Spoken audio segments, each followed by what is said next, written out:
Bonjour à tous et bon réveil sur Canal 3 Bénin. Bienvenue sur Actu Matin. Fini les vacances scolaires.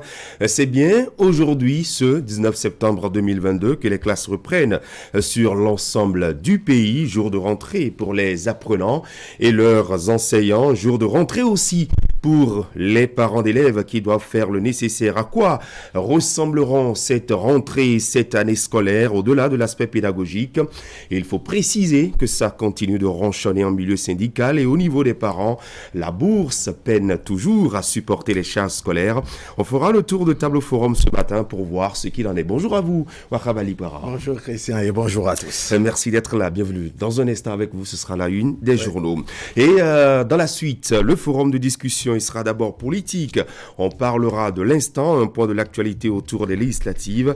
Les militants qui ambitionnent se positionner pour les élections du 8 janvier se bousculent déjà dans leur formation politique. Les jeux sont ouverts. Le processus de sélection des candidats est lancé. Pendant ce temps, la liste électorale informatisée et provisoire est affichée depuis le 8 septembre pour consultation et pour plus tard la finalisation. Des acteurs politiques y ont relevé des irrégularités avec notre invité Joël Ataï Guédébé, militant de la société civile et expert en bonne gouvernance. Nous évoquerons ces différents sujets. Restez avec nous sur Actu Matin. Nous aurons la revue des titres en ouverture avec Wahab Ali Para, à suivre le midi-journal, les sports et puis le résumé de l'actualité en 7 jours en République du Bénin. Merci de nous choisir pour vous informer quel temps il fait. Eh bien, Météo Bénin prévoit de fortes pluies dans certaines régions du pays et depuis ce matin, la région sud est sous les eaux. Prenez vos dispositions si vous êtes emmené à vous déplacer. La une des journaux, c'est dans un instant.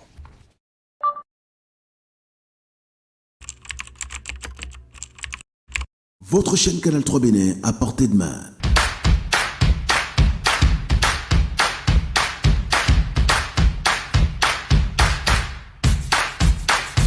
Découvrez désormais, depuis votre smartphone ou tablette, toute l'actualité nationale et internationale, vos émissions préférées de la chaîne Canal 3 en live 24/24, où que vous soyez, à travers son application disponible en téléchargement libre sur Play Store. Canal 3 et sur le www.canal3television.com. Vous êtes les bienvenus.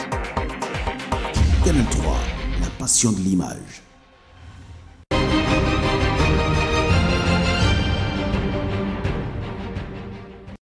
Allez, dans un tout petit instant, vous aurez les gros titres de la presse nationale et juste après votre midi-journal et dans les titres, c'est le retour en classe ce lundi en République du Bénin. Salimane Karimou souhaite une année heureuse et fructueuse à tous les acteurs de l'école. Au nom des ministres en charge de l'éducation nationale, le ministre des enseignements maternels et primaires a donné son adresse de début d'année scolaire et c'était hier, vous l'entendrez, en ouverture du midi-journal avec William Cliquant et puis athlétisme à Aboumé Calavi. Julie Kael Ayadokoun de l'Union progressiste Le Renouveau organise la toute première édition du cross-country. La jeunesse était bien mobilisée autour du jeune acteur politique de la 6e circonscription électorale. Plusieurs autres membres de sa formation politique ont aussi marqué de leur présence cet événement. Vous aurez les précisions. Nous sommes avec vous, Wahab Ali Para, pour les titres de la presse. Oui, Christian Dandédian, rebonjour. On va prendre les gros titres de la presse nationale. On va commencer par le quotidien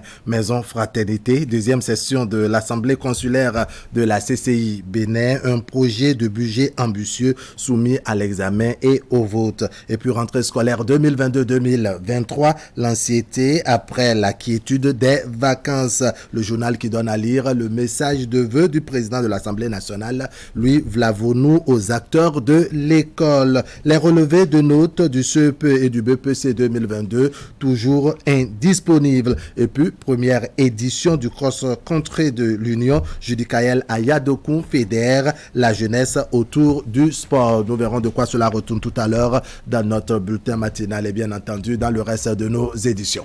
On est maintenant à la une du quotidien de service public La Nation. Autorité de régulation du secteur de la santé, les profils des membres rassurent. Et puis coopération franco-béninoise sur la formation professionnelle, les axes prioritaires définis à Paris.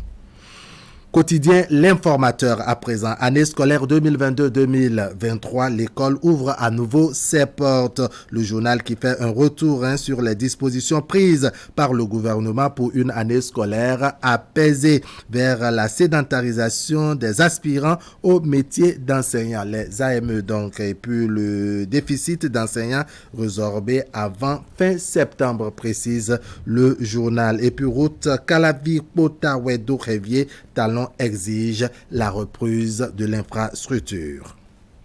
L'autre quotidien, rentrée scolaire ce jour lundi, les mises en garde du ministre Salman Karim aux indélicats. Et puis, législative de 2023, l'ANIP réagit aux anomalies signalées. Info plus, Abomey Calavi, des infrastructures publiques à reconstruire aux normes Talon. Et puis rentrée scolaire 2022-2023, le journal Info Plus donne à lire l'intégralité du message du ministre Salman Karim, le ministre en charge donc des enseignements maternels et primaires. Quotidien Le Clairon, animation de la vie politique à Savalou, le bloc républicain perd 5 lieutenants à Monkpa. Et puis, cross-country de l'Union, Smith Judicaël Ayadoku gagne le pari de l'organisation. Le grand jury à présent, qui revient toujours sur cette première édition du cross-country de l'Union, pour un coup d'essai, un coup de maître. Judicaël Ayadoku gagne le pari de l'organisation. Et puis, don de kit scolaire aux élèves déshérités, Léopold Zinsou rend heureux 126 apprenants. Il a le remerciement des parents et des élèves. À la une de Défi Info, distribution de kits scolaires à Dekungbe, c'est dans l'arrondissement de Godomé, commune d'Abomey Calavi, Brice Fagbemi pour un pragmatisme agissant. Et puis il y a Cyril Goubedi de l'ANIP qui est au banc des accusés. Une urgence de faire auditer ce système pour plus d'efficacité. Première édition du cross-country de l'Union, Judicaël Ayadoku fédère la jeunesse autour du sport. On est à la une de Info Matin. Journée de prime des meilleurs apprenants. Abomey Calavi célèbre l'excellence. Et puis rentrée scolaire 2022-2023, une reprise dans la sobriété. Première édition du cross-country de l'Union, Judicaël Ayadoku et l'ASPAC concrétise l'inédit.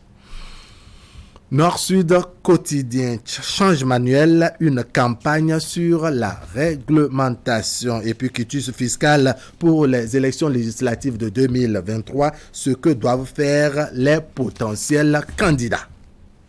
L'autre vision, le quotidien Notre Vision, mobilisation record pour le président de l'AJDDMB à Godomé, Étienne Videgla et les siens scellent leur pacte d'union avec l'Union progressiste, le renouveau. Plus de 3000 personnes témoins de cette adhésion officielle du président à la grande famille du Baobab. Il y a les propos de Christelle Hundongo rapportés donc par l'autre vision. Nous prenons acte de votre adhésion. Et puis Epiphane Ronfort qui s'est également prononcé. Nous n'achetons pas de militants à l'Union progressiste, le renouveau. On vient parce qu'on y croit. Il y a Angelo Arondino, le maire de la commune d'Abomey Calavi, qui s'est également prononcé. À l'Union progressiste, le renouveau, il y a de la place pour tout le monde.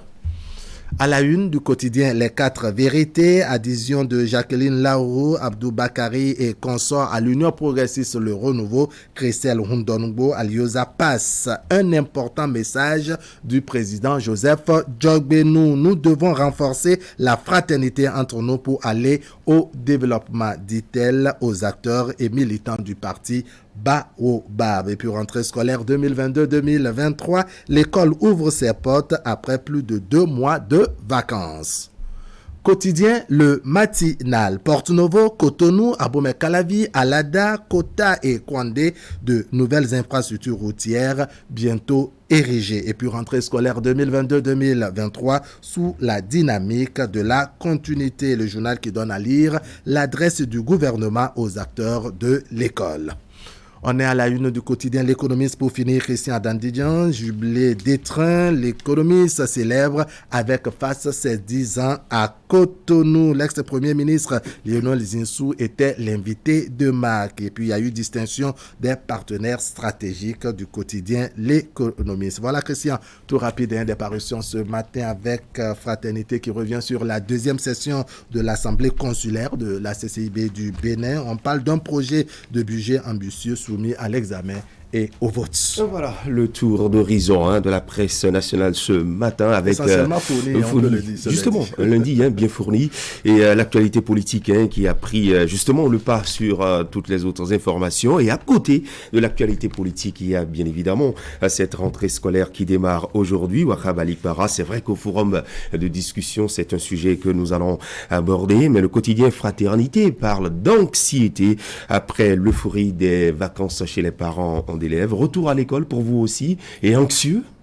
Bon, pas anxieux, vous voyez, c'est une réalité que nous partageons ça, chacun avec, je dirais, des poids variés. Quand on sait que les fournitures scolaires ont grimpé en raison de ce que nous savons, la morosité. Les prix des fournitures scolaires, n'est-ce pas? En raison de ce que nous savons, il y a de quoi, n'est-ce pas, ne pas pouvoir dormir sur ses deux oreilles quand on sait que c'est un impératif catégorique pour tout parent d'envoyer ses enfants à l'école. Et maintenant, ces apprenants qui reprennent l'école, la joie pour certains, la peur au ventre pour d'autres. Donc, on ne peut que se souhaiter soi-même bonne rentrée scolaire en tant que parent, bonne rentrée scolaire pour les apprenants, bonne rentrée scolaire également pour tout le monde de ce Justement, et lorsque vous allez au niveau des stands de vente de fournitures scolaires, vous voyez ces parents qui sont debout avec une longue liste. Et pas seulement, c'est de voir certains parents, n'est-ce pas, qui sont dans les coins, n'est-ce pas, et qui parlent seul.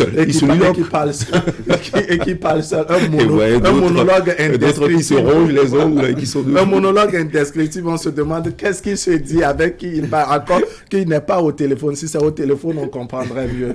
William Kika, vous n'êtes pas encore parent d'élève, je suis certain. Absolument. Vous voyez les autres faire. Oui, c'est anxieux de voir autant de peine pour les parents quand même. Donc l'anxiété est dans mon camp plutôt. D'accord, papa en devenir bientôt. Merci beaucoup. Bonjour William. On va vous bonjour retrouver, Christian, bonjour à tous. Le mini-journal, la transition.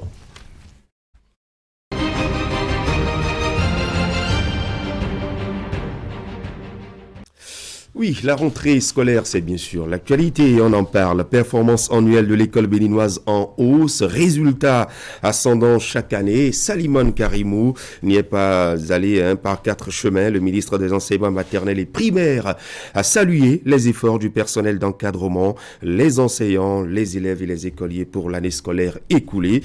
Et c'est par ce geste qu'il a aussi donné le top de la nouvelle année qui prend son envol aujourd'hui même. Éducation, art de l'univers et de survie collective.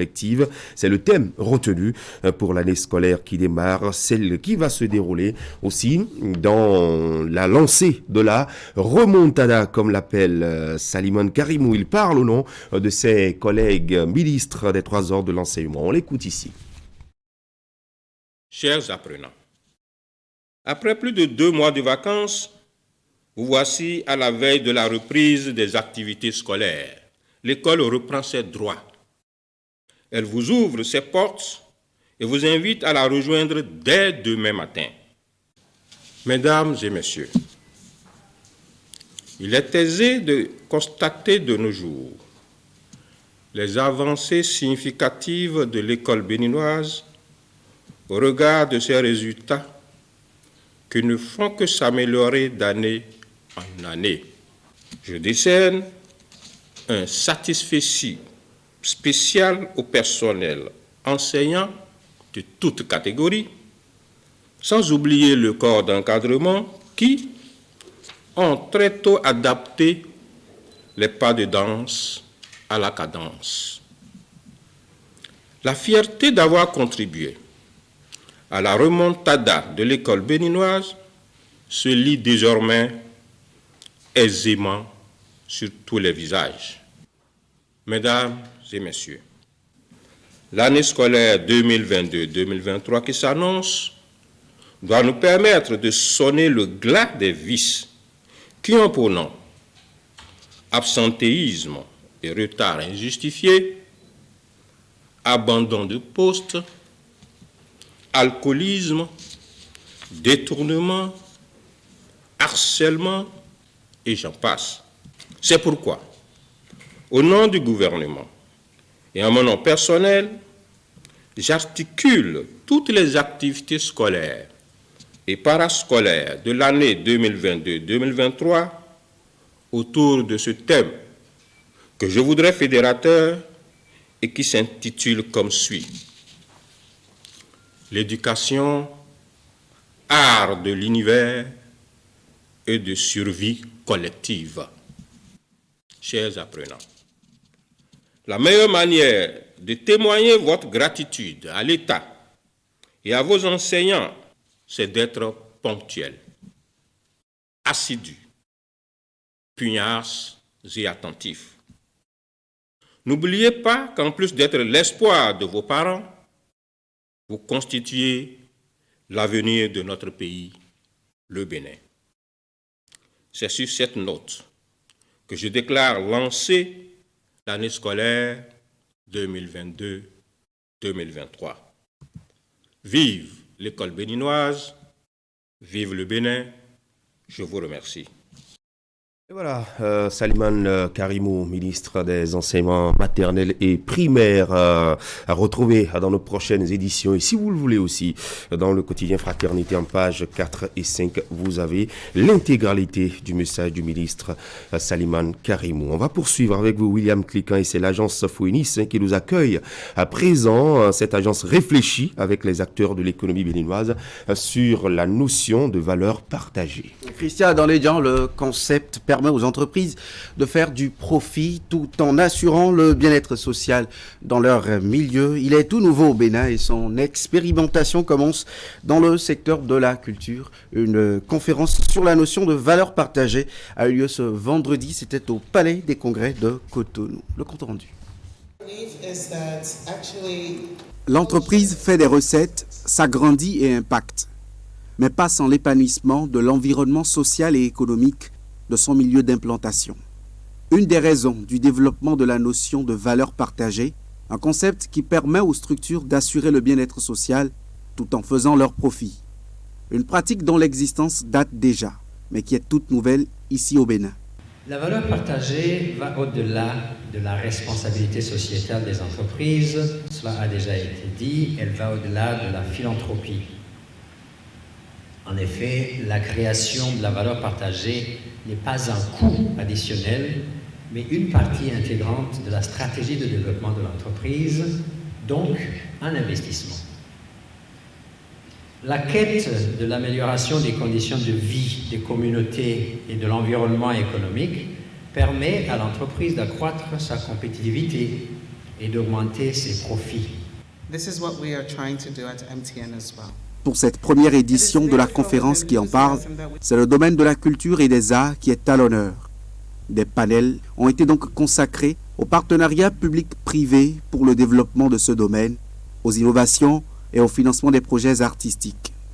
Bien évidemment, dans ce secteur, valeur partagée a une résonance particulière, car elle apparaît d'abord comme une source de motivation pouvant insuffler une dynamique contributive au développement de chacune des branches du secteur, avant de se présenter comme un moyen efficace pour valoriser les compétences individuelles et collectives.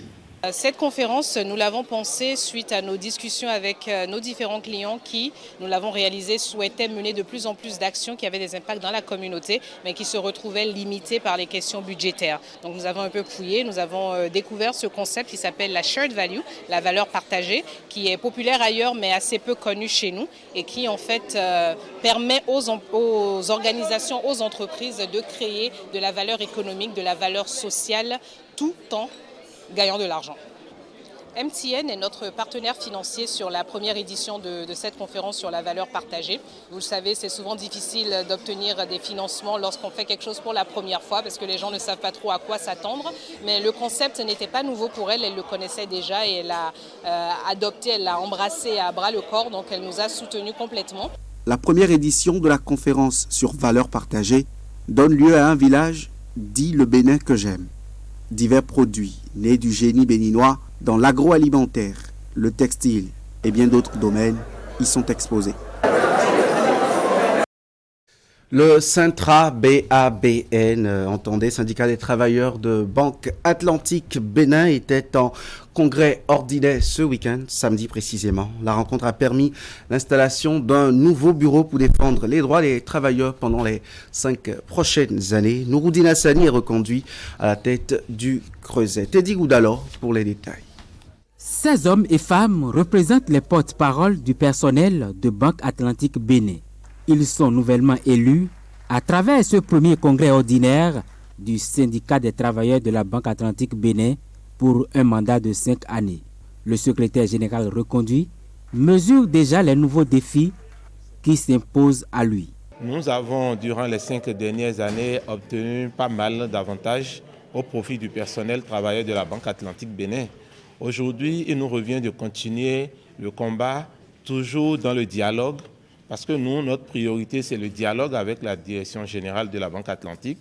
Vous n'êtes pas sans savoir que sans la Banque Atlantique ne peut exister le personnel et ne peut exister le syndicat qui doit défendre les intérêts des travailleurs.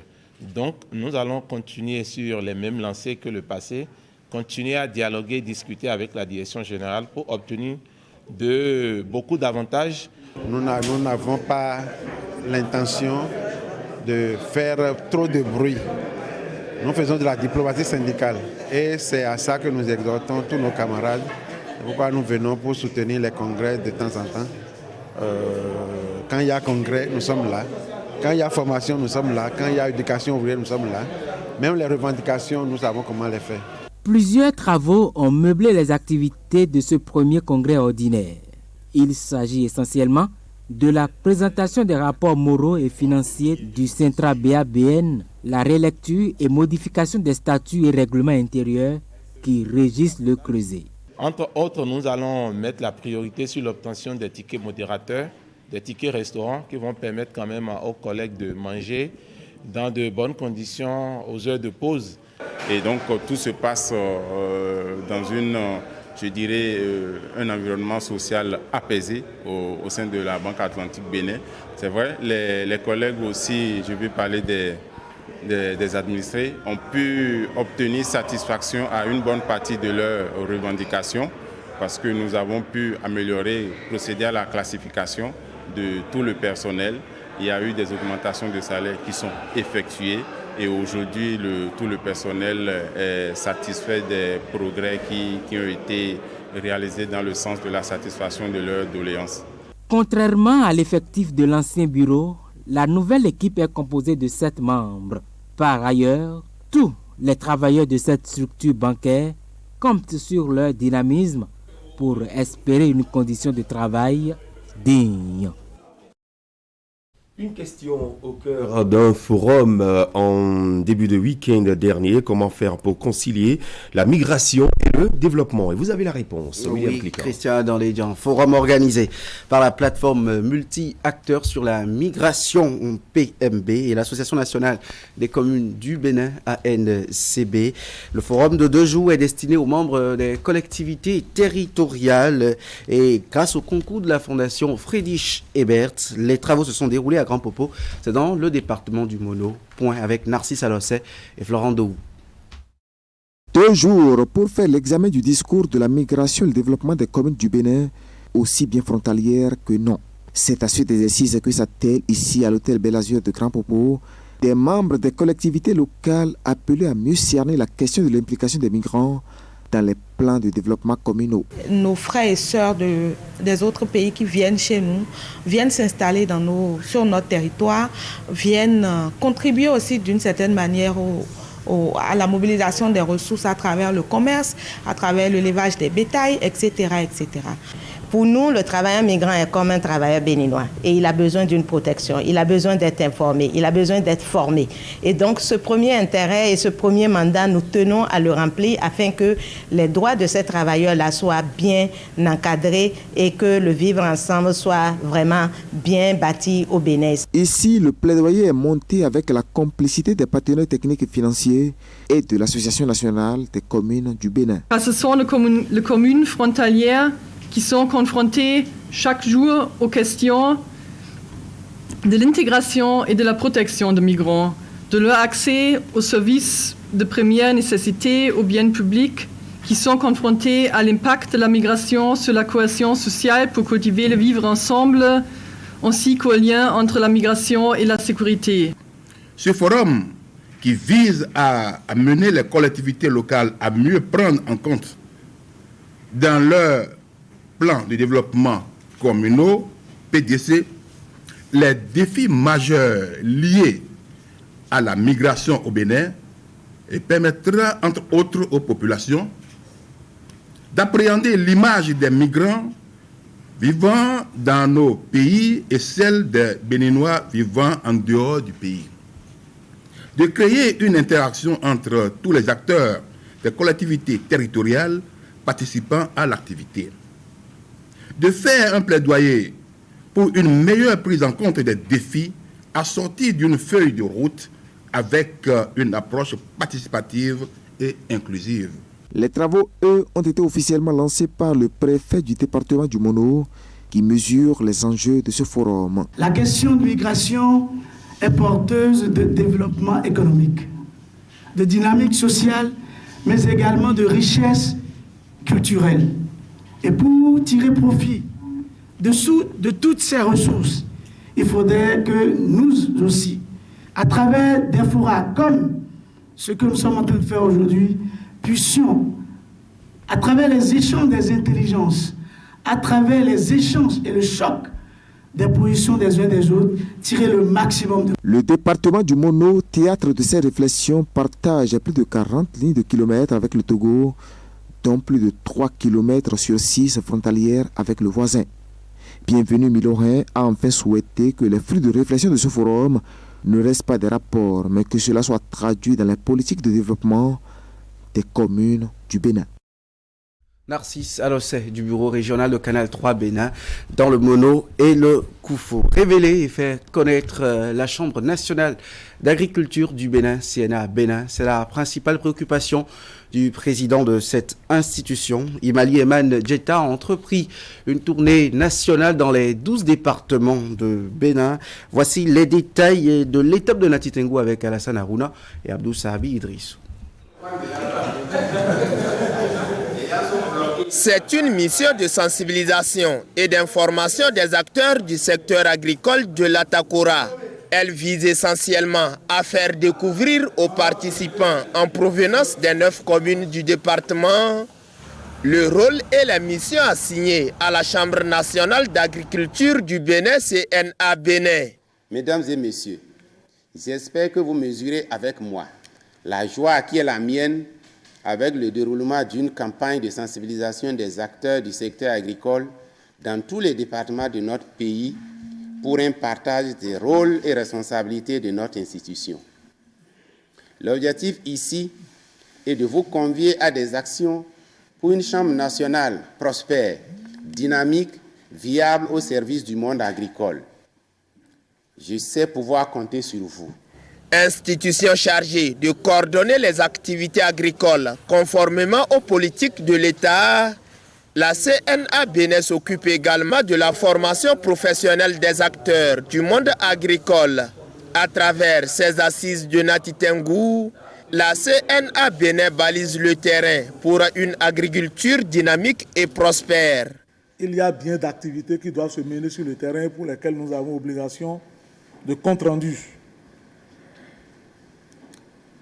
Et je crois que c'est après explication, chacun doit retenir qu'est-ce qu'il doit ramener à la maison et savoir quelles sont les obligations qui l'attendent. C'est comme ça que je vois la pertinence de la séance que nous organisons ici aujourd'hui. La Chambre, il faut voir comme la vie de la termitière. Ouais, chacun a son rôle dedans et chacun apporte sa pierre à l'édifice. Donc la Chambre, ce n'est pas seulement les réunions. Il y a des travaux de base que vous faites, que nous faisions. Tout ça là, pour que la tête puisse être bien vue.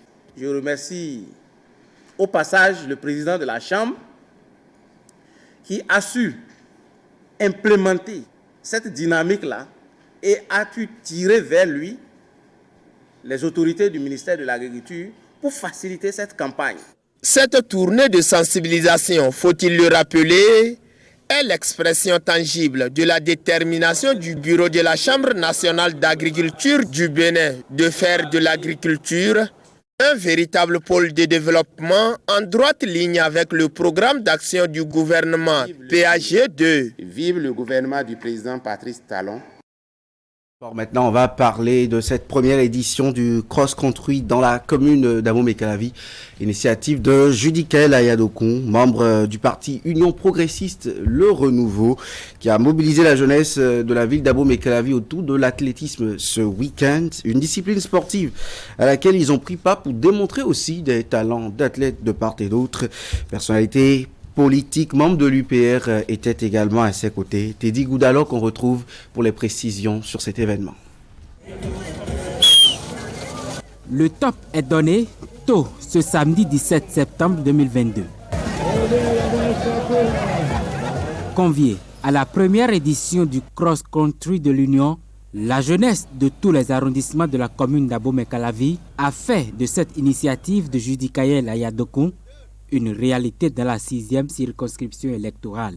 J'ai remarqué que le besoin se faisait sentir de réunir les jeunes filles et les jeunes garçons de la commune d'Abomey-Calavi, de la commune de Z, de la commune de Soava, ensemble de la 6e circonscription électorale, autour du sport qui est quand même un fédérateur. Comme l'a eu à le dire le président de l'Union progressiste Le Renouveau, le professeur Joseph Fafé-Amedjogbenou, la jeunesse ne doit pas être dans la proclamation, la jeunesse doit être dans l'action.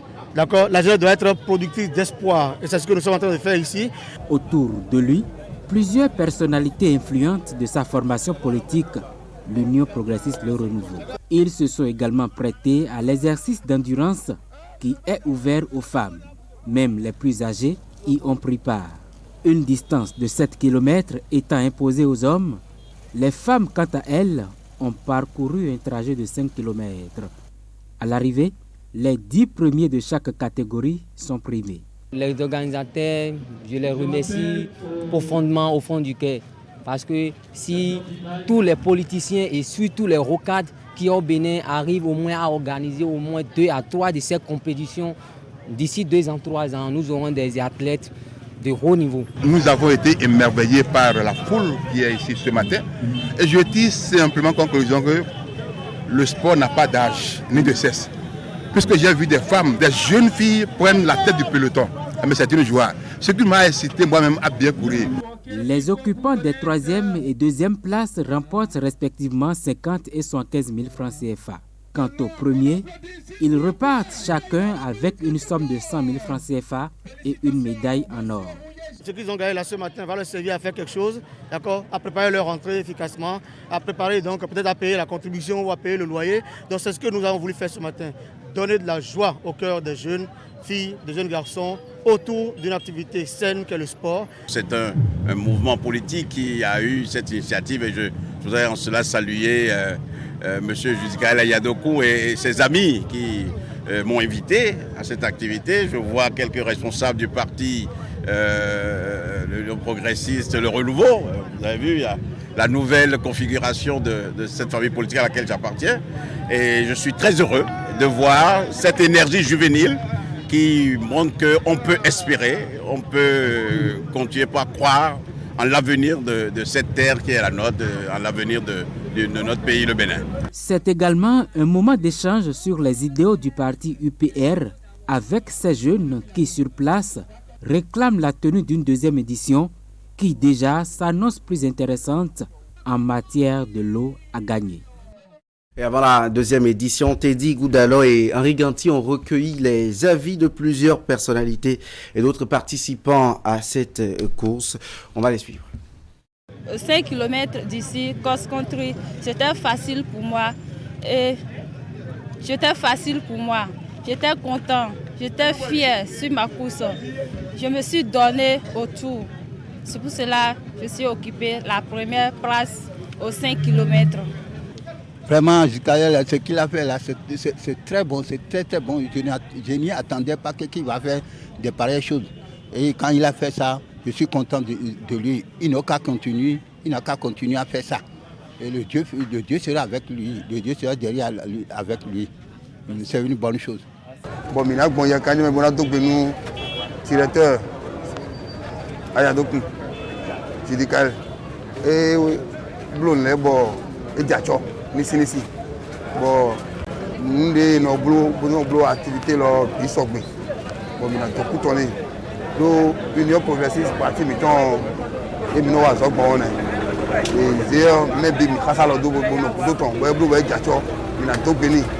Toute activité qui permet de renforcer la fraternité, l'unité, la convivialité, je pense que ces activités se déroulent au sein de l'Union progressiste Le Renouveau. Et quand un camarade prend une telle initiative, organiser un cross-country, une activité sportive, et vous savez que le sport, en réalité, est un facteur d'unité, de fraternité. En même temps, le sport permet de développer toutes ces aptitudes. Le sport, c'est un terrain aussi, un champ de bataille. C'est un champ sur lequel on apprend l'endurance, on apprend la discipline.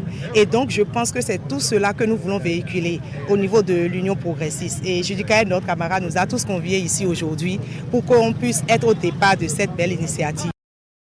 Christian, c'est avec l'athlétisme que ce mini-journal s'achève. Voilà, l'athlétisme et qui ouvre la voie à la rubrique des sports qui sera animée par Hakim Sedou Ouseni, déjà installé. Oui, avant d'entrer dans tout ce que vous avez prévu pour nous ce matin, je vous arrache un mot sur cette actualité sportive. C'est vrai que nous sommes en période de vacances et c'est passé déjà les vacances aujourd'hui. Les cours reprennent, mais tout au long de cette période, nous avons vu plusieurs initiatives sportives, notamment en milieu, je dirais, au niveau du football. Mais cette fois-ci, c'est le cross-country qui vient changer un peu l'image de tout ce qui est fait. Ouais, c'est exact. Quand vous dites que c'est avant de venir sur les choses qui sont prévues ou l'actualité prévue dans la page sport ce matin, c'est peut-être trop dit. En réalité, on devait en parler. Tenez, c'était ce week-end. L'événement a réuni, comme vous l'avez d'ailleurs constaté sur les images à nous proposées par la régie et puis le compte rendu fait par Teddy Goudalo et Henri Ganti. C'est qu'en réalité, Christian, c'est une initiative de jeunesse. Parce qu'au-delà de l'aspect politique que certains verront dans cette initiative de Judikaël Smith à Yadokoum, c'est qu'il faut rappeler au passage qu'il est le directeur général adjoint de l'Office béninois des sports scolaires et universitaires. D'ailleurs, la semaine dernière, on l'a reçu ici, annonçant donc cette première édition du cross-country de l'Union. Ils avaient vu un peu la mobilisation qui a été faite autour de cette initiative. Les jeunes, les femmes, toutes catégories confondues, avaient soif, avaient soif de telles initiatives. Et c'est pour ça que nombreux sont sortis pour prendre part à cette première édition du cross-country de l'Union. Judikaël Smith Vayadokoum n'a pas seulement eu la casquette d'acteur politique, mais également d'acteur du monde sportif et d'acteur associatif. Parce qu'on rappelle au passage, Christian Dandoyan, que cette première édition du cross-country, non seulement est une initiative Judikaël, mais quand on va l'utiliser en tant que en escality, pour dire les choses comme ça, c'est qu'il est directeur technique d'une association sportive, l'association sportive Fraternité d'Abomey-Calavi, qui fait non seulement, je dirais, dans les entraînements football, les week-ends, mais également une association qui s'investit dans le social, bien évidemment. Et donc, à côté, on a vu les responsables de cette association. J'ai aperçu sur les images le président de l'association, Deogracias Ulrich Sabimouka, avec bien évidemment les autres membres de cette association qui ont accompagné l'initiative de Judikaël Yadokoum, comme pour dire, Christian, il n'y a pas que le football, il y a également possibilité de ces genres d'initiatives. Vous avez vu les distances qui ont été parcourues, vous avez entendu les participants à cette première édition du cross-country de l'Union, qui d'ailleurs, Christian, demande déjà que les dispositions soient prises pour que ça ne dure pas l'édition 2 de cette initiative. En gros, chapeau à Judikaël et à toute l'équipe d'organisation de cette première édition du cross-country, parce qu'on a vu qu'il y avait quand même, je dirais, assez de techniciens mis à sa disposition, qui la se Fédération sont béninoise d'athlétisme, bien évidemment, avec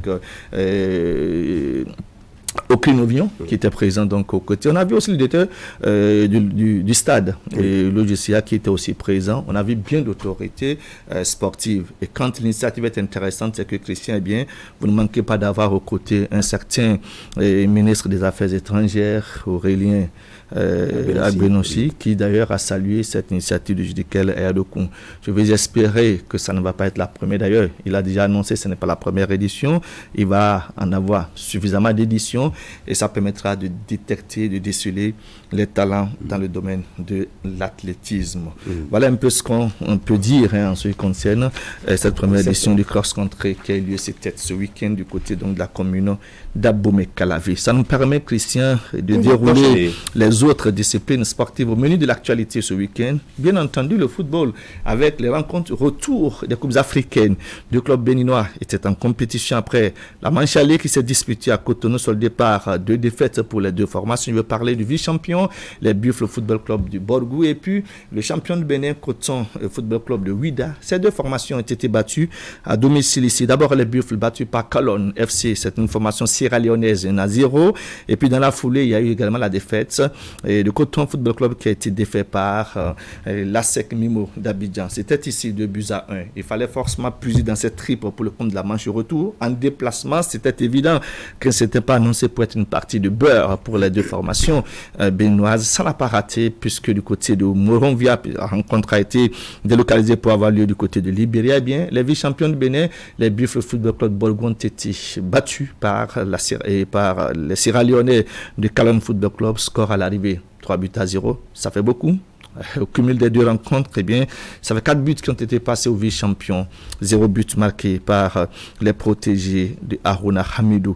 La seconde formation et la seconde chance qu'on espérait, c'était hier, puisque les champions étaient en déplacement du côté de Yamoussoukro pour y affronter les jaunes et noirs de la SEC Mimo, là également. Puis malheureusement, Coton, les représentants béninois ont été battus par le score de 2-0. Au cumul, ça fait 4 buts encaissés pour 0 marqués.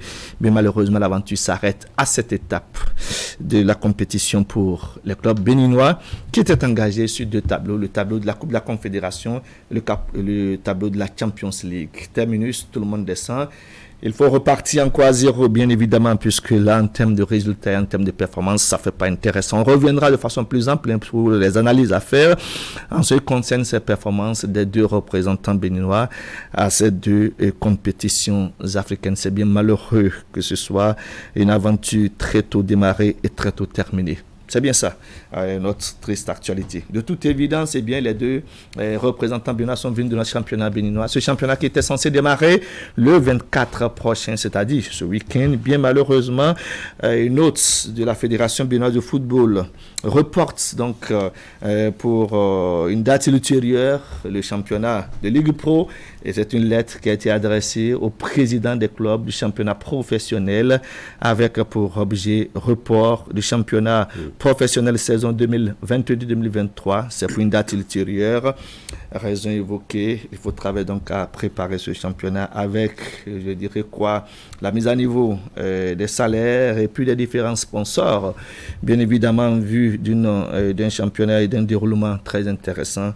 Ma foi, pour l'instant, on retient que le championnat est reporté pour une date ultérieure. Ailleurs, ce n'est pas reporté. Ça se poursuit, ça a démarré avec la 8e journée. On déroule ainsi donc le tour d'horizon des championnats européens. On va commencer par la Ligue 1, c'est en France avec la 8e journée disputée ce week-end. Auxerre a été battu par Lorient. 3-1. Toulouse, disait tout à l'heure, a été battu à domicile, a été battu en déplacement par le Stade Lillois, 2-1. Strasbourg, qui jusqu'à présent n'a pas encore remporté une seule victoire, a été battu par Montpellier 2-1. À noter les autres résultats pêle-mêle comme ça. Le Paris Saint-Germain en clôture de cette 8e journée qui bat l'Olympique Lyonnais par le score d'1-0 seul. Leader au niveau donc de la Ligue 1 en France, puisque, eh bien, Marseille a calé. C'était en réception du Stade Rennais. La rencontre s'est soldée par le score d'1 partout. Du côté de l'Angleterre, c'était aussi la 8e journée de la Premier League. Aston Villa a battu Southampton par le score d'1-0. Nottingham Forest a été dominé par Fulham 3-2. Newcastle et puis Bournemouth se sont séparés 2-2.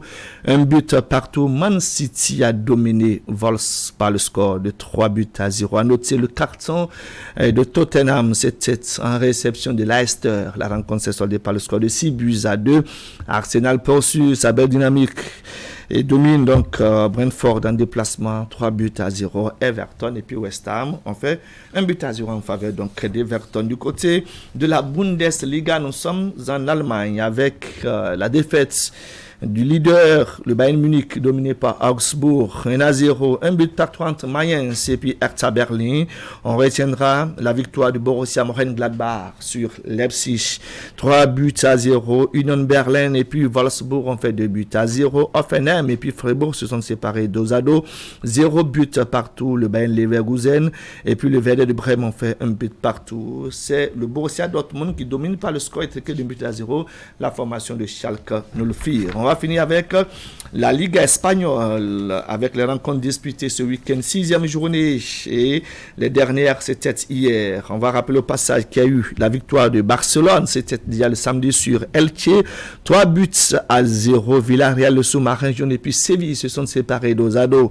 Un but partout, le Real Betis a dominé Girone 2-1. À noter la victoire c'était hier en clôture de cette 6e journée du Real Madrid, leader de la Liga espagnole, victoire sur l'Atlético Madrid, score 2-1. Christian, voilà un peu le tour d'horizon des championnats européens et puis l'actualité au plan national. Et c'était après 50 minutes, 17h, les sports ce lundi matin. Voilà, les championnats, la trêve déjà.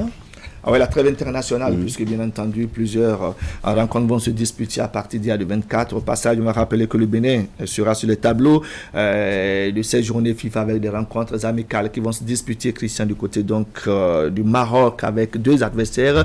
Il s'agit de la Mauritanie et puis la formation de Madagascar. Voilà, merci beaucoup Wakime pour toutes ces précisions. C'était donc les sports sur Actu Matin. Nous allons poursuivre et cette fois-ci, on va installer le plateau de la discussion. Nous sommes lundi, on va parler politique.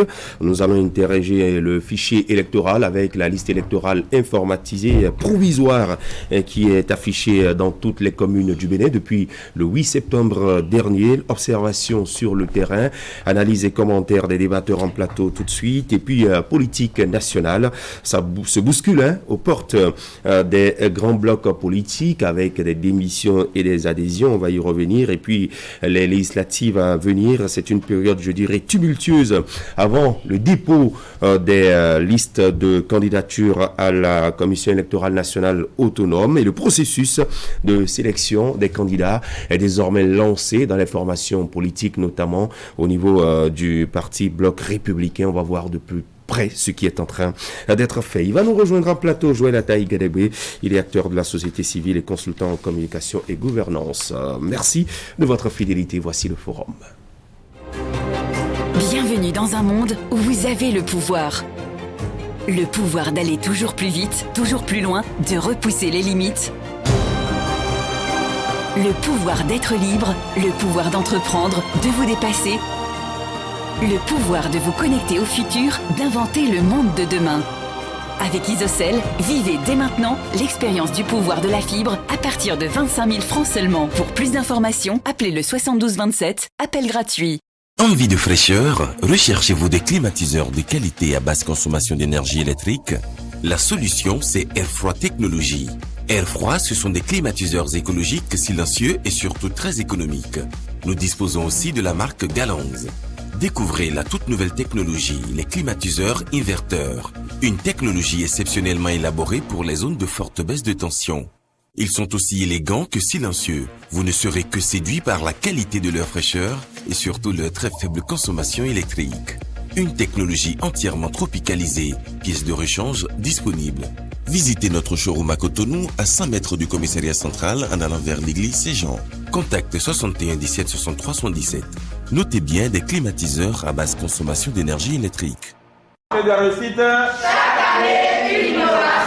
Et oui, le complexe scolaire Clé de la Réussite a obtenu au bac 2022 7 mentions très bien et plusieurs mentions bien. C'est la culture de l'excellence à travers des séances de travaux dirigées en soutien aux cours théoriques et pratiques. Inscrivez-vous au complexe scolaire Clé de la Réussite pour différentes formations. Enseignement primaire de la classe de CI au CM2, enseignement général et commercial de la 6e en terminale. A, B, C, D, G1, G2 et G3. Formation en secrétariat bureautique. Formation en transit et consignation. Nos différents sites sont désormais équipés de caméras de surveillance et nous disposons d'un forum digital pour discussion et échange avec les parents d'élèves. Sites de Mélentin vont en face du marché de Ménotin, de Zobouré vont derrière le stade de l'Amitié, de Bégamin en face des rails, de Calavi au quartier Agori, route de Tampere. Clé de la réussite, votre école famille cultive l'excellence depuis bientôt 20 ans. Téléphone à 97 88 42 16.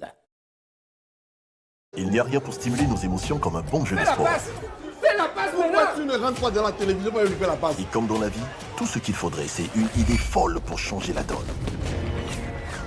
Et devenir la scène pour votre succès. Okay guys, listen. You have to tighten our defense. You, make sure you pass the ball. C'est ainsi que sont faits les gagnants. Ils ont une chance de dominer le jeu et saisissent cette chance pour prendre leur destin entre leurs propres mains. Êtes-vous prêts à gagner? 1xBet, suivez les leaders.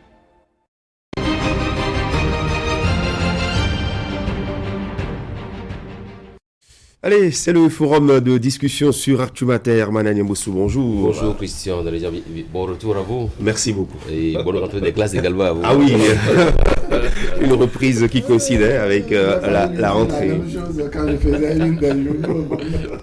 Bonne rentrée. C'est un hasard du calendrier. Voilà. Allez, regardons ça.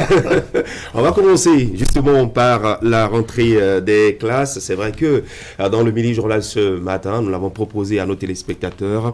C'est le message du ministre des enseignements maternels et primaires, Saliman Karimou, qui, au nom de ses collègues ministres de l'enseignement secondaire et ministres de l'enseignement supérieur, souhaite une bonne reprise des classes aux acteurs de l'école, aux acteurs du système éducatif béninois, et qui rappelle aux apprenants qu'ils constituent l'avenir de notre pays, le Bénin, et avant de constituer l'avenir d'un pays, justement, il faut forcément aller à l'école, je dirais. Mais est-ce une bonne rentrée qui démarre? Question que je vous pose ce matin.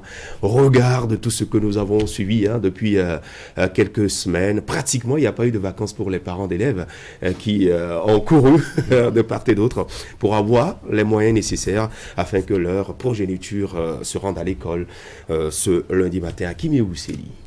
Ah oui, quand c'est un parent d'élève qui décrit un peu l'ambiance de reprise, de projet pour moi. C'est le cliché, oui, pratiquement de ce que tous les parents ont presque vécu. Depuis l'annonce d'abord de la fin de l'année scolaire précédente et puis l'ouverture des vacances, bien entendu. Et par la suite, comme vous l'avez fait constater bien, l'anxiété relativement donc à la reprise des cours. Dans l'un ou dans l'autre des cas, Christian, c'est que ce n'est pas du tout repos pour les parents. Parce que même pendant les vacances, c'est bien, c'est pas fameux. Le coût de l'électricité grimpe parce qu'on regarde plus la télévision, qu'on la regardait quand on était en pleine année scolaire. C'est quand même beaucoup. J'exagère quand je dis les choses comme ça, parce que l'enfant est à la maison pratiquement toute la journée. C'est qu'il faut aussi répondre à d'autres distractions. Il faut être aux côtés, il faut permettre à ce que les enfants puissent véritablement profiter des vacances. Donc, ça n'a pas été du tout repos. Et on n'a pas fini de gérer, je dirais quoi, les vacances que déjà la rentrée a été annoncée. Et quand on parle de rentrée annoncée, c'est pratiquement 2 ou 3 semaines avant. La réinscription dans certains établissements, l'achat déjà des fournitures scolaires, le choix de l'établissement d'accueil de son enfant pour ceux dont les enfants sont allés au CEP. Et là, au passage, je l'avais déjà dit la semaine dernière ici, et même ce matin, qu'il faudra forcément mettre l'accent là-dessus. Je n'ai pas compris pourquoi est-ce que cette année, Christian, jusqu'à la rentrée des classes aujourd'hui, 19 septembre, nos enfants admis au CEP n'ont pas encore eu leur relevé. Franchement, ça fait un peu désordre. Par le passé, les parents payaient.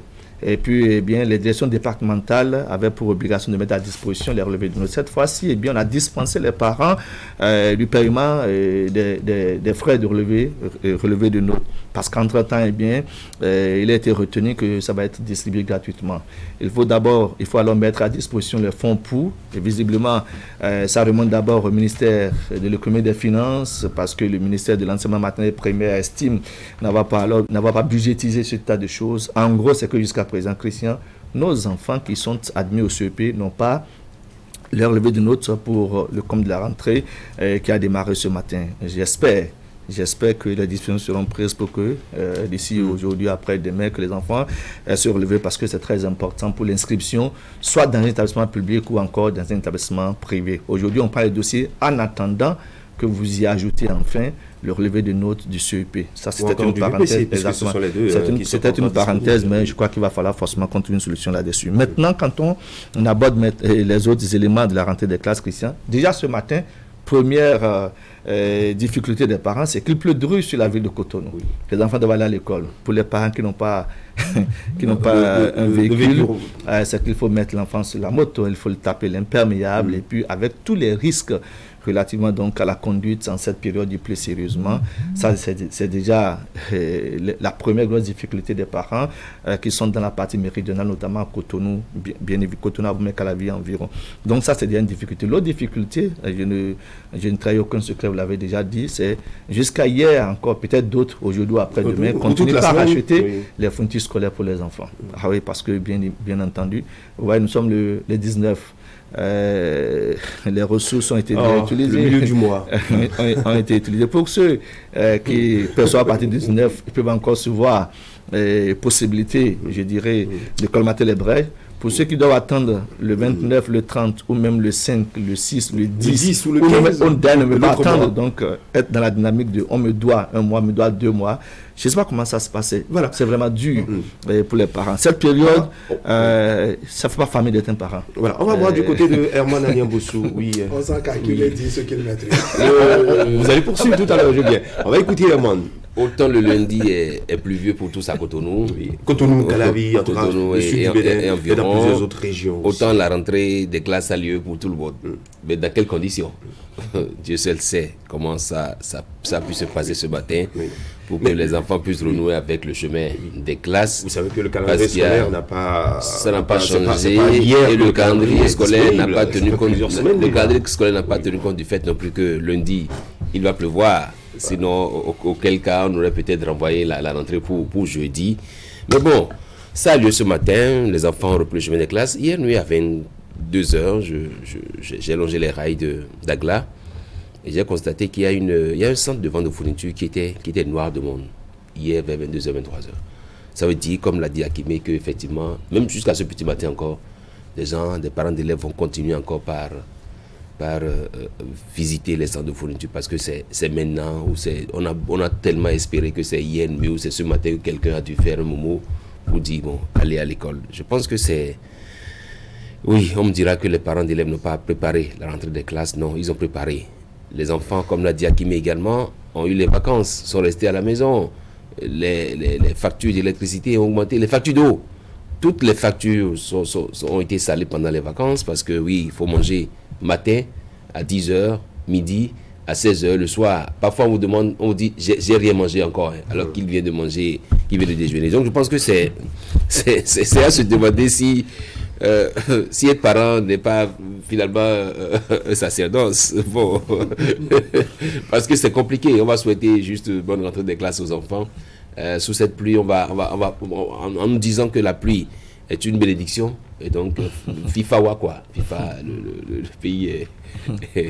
Alors, je vais vous faire part de ce bout de phrase que j'ai réussi à relever du message du ministre des Enseignements maternels et primaires s'adressant aux parents d'élèves. Point n'est besoin de vous apprendre ce qui relève de vos devoirs vis-à-vis de votre progéniture inscrite à l'école. Vous le savez mieux que quiconque. Cependant, je voudrais me permettre de vous rappeler quelques-uns. La mise à disposition d'un minimum de fournitures pour leur permettre de développer les compétences attendues d'eux. Les contacts périodiques avec leurs enseignants qui vous permettront de vous assurer de leur présence effective au cours et du sérieux dont ils font montre dans leur apprentissage. Et puis à la fin, l'assurance d'une alimentation saine, équilibrée, gage d'une bonne santé mentale et physique. Message du ministre Salman Karim à l'endroit des parents d'élèves. Ce qu'il dit, c'est l'idéal. C'est l'idéal, c'est-à-dire tout parent qui se porte bien, qui a les moyens, on ne doit même pas lui rappeler ça. Et je crois que le ministre même a été un peu prudent dans la formulation de son discours en disant que point n'est besoin, n'est-ce pas, de rappeler à ces parents d'élèves ce qui est leur responsabilité, ce qui est leur devoir. Si Akimé se plaint ce matin, si Herman se plaint, vous également de façon indirecte, moi de même, moi Moi de même, c'est parce que nous vivons chacun des réalités différentes. Je l'avais dit tout au début, le poids de la responsabilité varie d'un parent à un autre. Quand Herman faisait la description de ce qu'une zone au niveau des rails d'Agla est monde, je dirais, noir de monde, chacun parmi nous ici peut avoir des anecdotes à raconter. Moi, par exemple, j'ai mes voisins où il y a un qui estime que, le lundi, ce n'est pas le lundi là qu'on utilise toutes les fournitures. Et donc, n'ayant pas les moyens, il estime que, à ses enfants, même si c'est les cahiers de 100 pages, ils peuvent au moins démarrer avec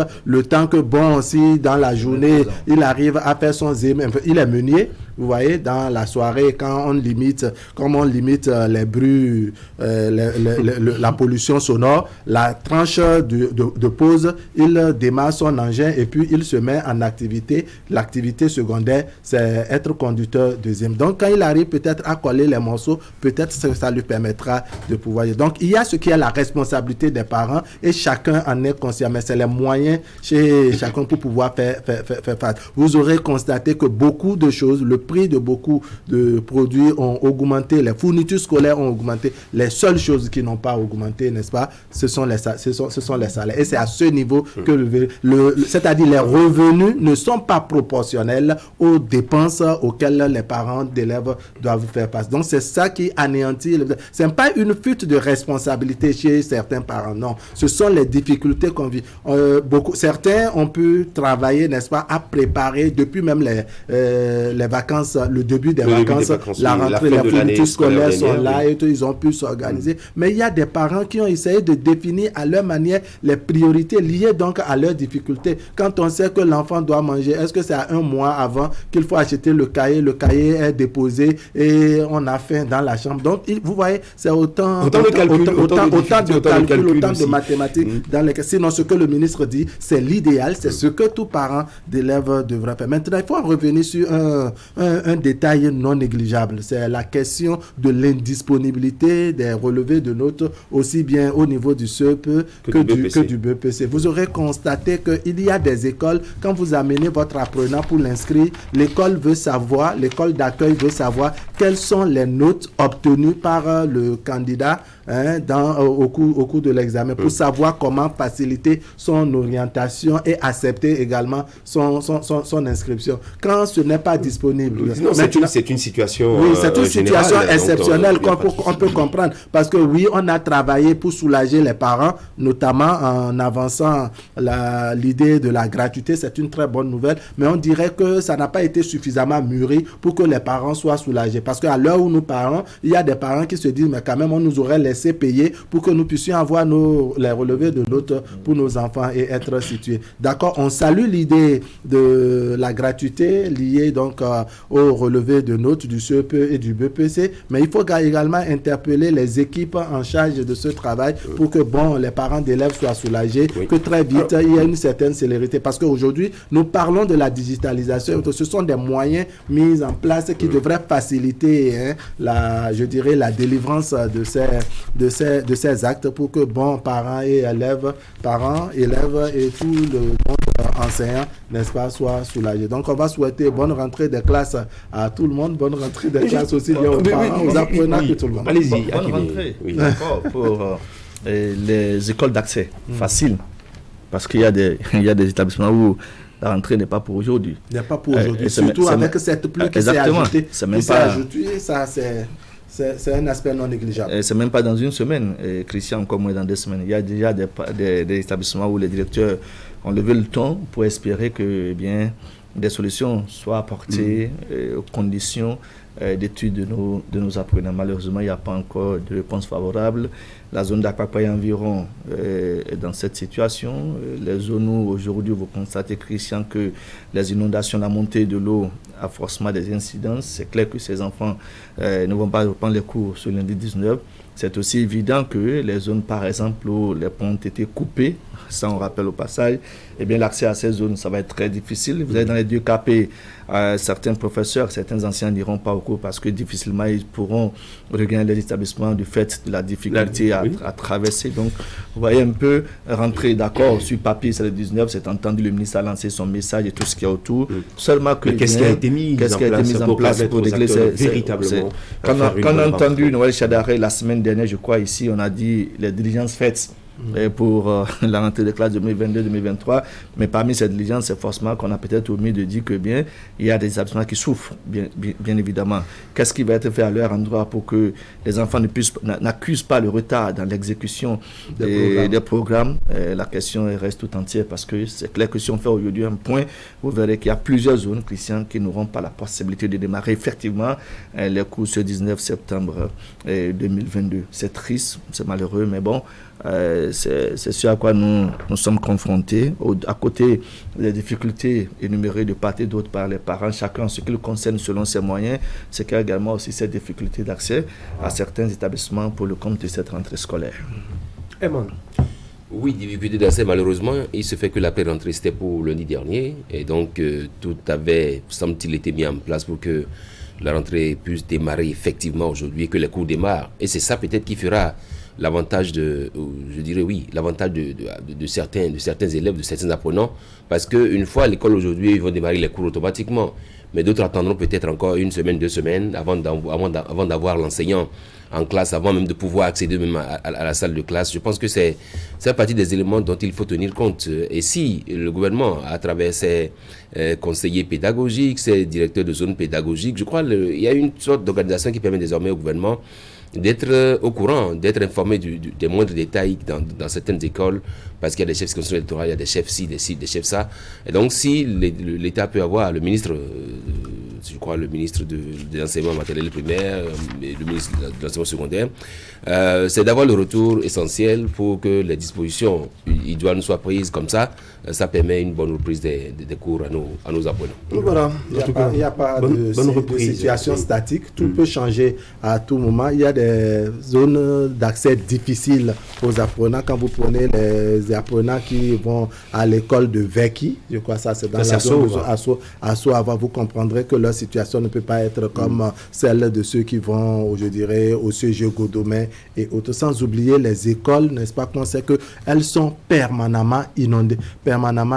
Donc quand les pluies s'ajoutent comme celles que nous vivons actuellement ce matin, il y a de quoi s'inquiéter, faire, je dirais, un bilan qu'il faut, le bilan qu'il faut et faire les diligences nécessaires. Le message du ministre est bienvenu, mais c'est de s'attendre à ce qu'on fasse le déplacement sur le terrain et dire, bon, il y a des impondérables par moment, comment réajuster et faciliter le démarrage des cours chez tout le monde, pour éviter aux parents d'entendre au cours de l'année les questions de rattrapage. Ce n'est souvent pas bien à entendre quand on dit que telle école, il y a les questions de rattrapage à faire parce que, bon, il y a manque d'enseignants, parce que, non, ils n'ont pas démarré les cours à temps et qu'il y a des programmes qui n'ont pas pu exécuter au même rythme que les Je pense que les différents ministères, les ministères sectoriels en charge de l'éducation nationale ont pris tout cela à bras le corps et ils essayeront de mettre tout ça en ordre afin que nous puissions avoir une année scolaire en tout cas bien réussie, et c'est l'assurance du porte-parole de ces différents ministères. La rentrée, c'est déjà aujourd'hui, ça sera peut-être différé pour d'autres dont les écoles connaîtront des difficultés que vous évoquez il y a un petit instant, les inondations, les voies qui sont dégradées ou bien les salles de classe qui ne sont pas aux normes. Ça aussi c'est un problème, des salles volantes également dans les collèges et à certains endroits. En tout cas, bonne rentrée à chacun et à tous, chacun fera à sa rentrée à sa manière. Voilà.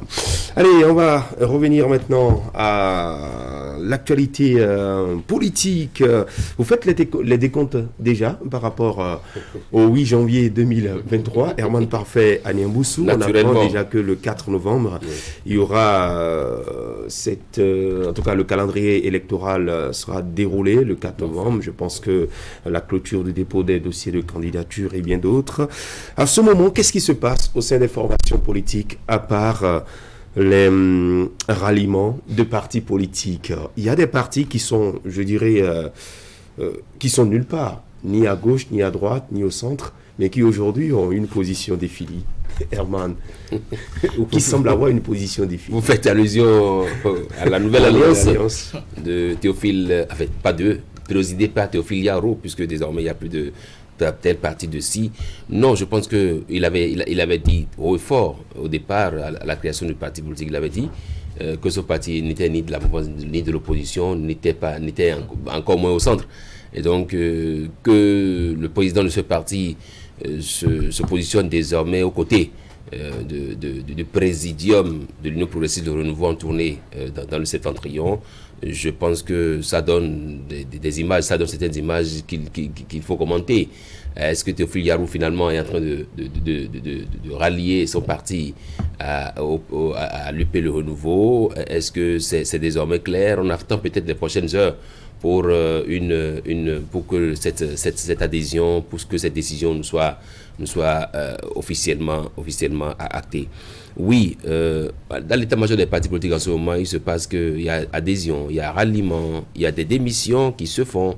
Je pense que c'est le mercato qui est ouvert. Nous sommes à moins de 4 mois des législatives.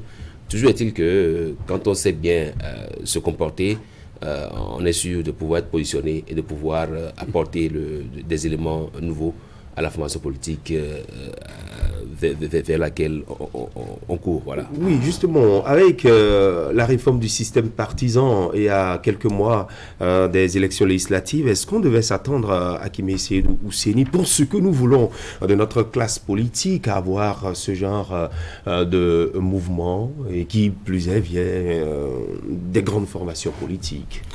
Ce que nous voulons reste une chose, et la réalité reste également une autre. Parce que bien ce qui est objecté et qui sous-tend la réforme du système partisan, c'est la possibilité d'avoir des partis d'envergure nationale, de gros ensembles. Ce n'est pas dit qu'ailleurs où on parle souvent de références démocratiques, qu'il n'y a pas 500 partis et qu'il n'y a peut-être pas 200 partis. Il y en a suffisamment, mais il y a de grands partis politiques qui animent la vie politique de leurs différents pays.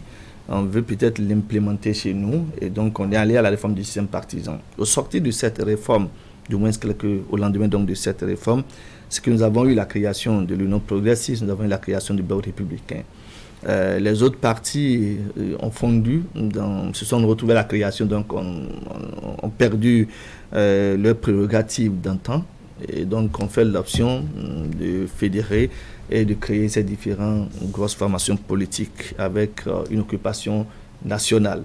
Par contre, certaines formations politiques ont estimé qu'elles avaient la possibilité de tenir et de ne pas aller à la fusion ou je dirais à la création de gros ensembles. On les connaît sur le terrain, on a vu un peu ce que ça a donné à l'élaboration ou à la participation aux différentes échéances électorales. Et nous sommes à quelques jours, à quelques mois des législatives, parce que là il nous reste 3 mois et quelques jours, octobre, novembre, décembre. Et janvier, c'est 8 jours, et nous sommes en septembre, et il nous reste 11 jours. Donc, mathématiquement, ça fait 3 mois, 20 jours. Vous êtes mathématique. Ça fait 3 mois, 20 jours. 3 mois, 20 jours, ça fait peu, et ça fait peut-être beaucoup pour certains. Ça fait peu parce que, comme vous l'avez dit, Christian, novembre déjà, 4, on nous annonce la liste et tout ce qu'il y a autour, les candidatures. Le combat qui se fait en ce moment, c'est un combat de positionnement. Ce n'est pas nouveau. Oui. Ce qui est nouveau, c'est le contexte. Sinon, ce à quoi nous assistons, ça n'a rien de nouveau. Si vous rejouez les bandes des années en arrière, toujours dans une période électorale, eh bien, c'est ce à quoi nous avons été habitués, bien entendu. On avait espéré que ça ne soit pas toujours d'actualité, mais ça ne peut pas ne pas être d'actualité.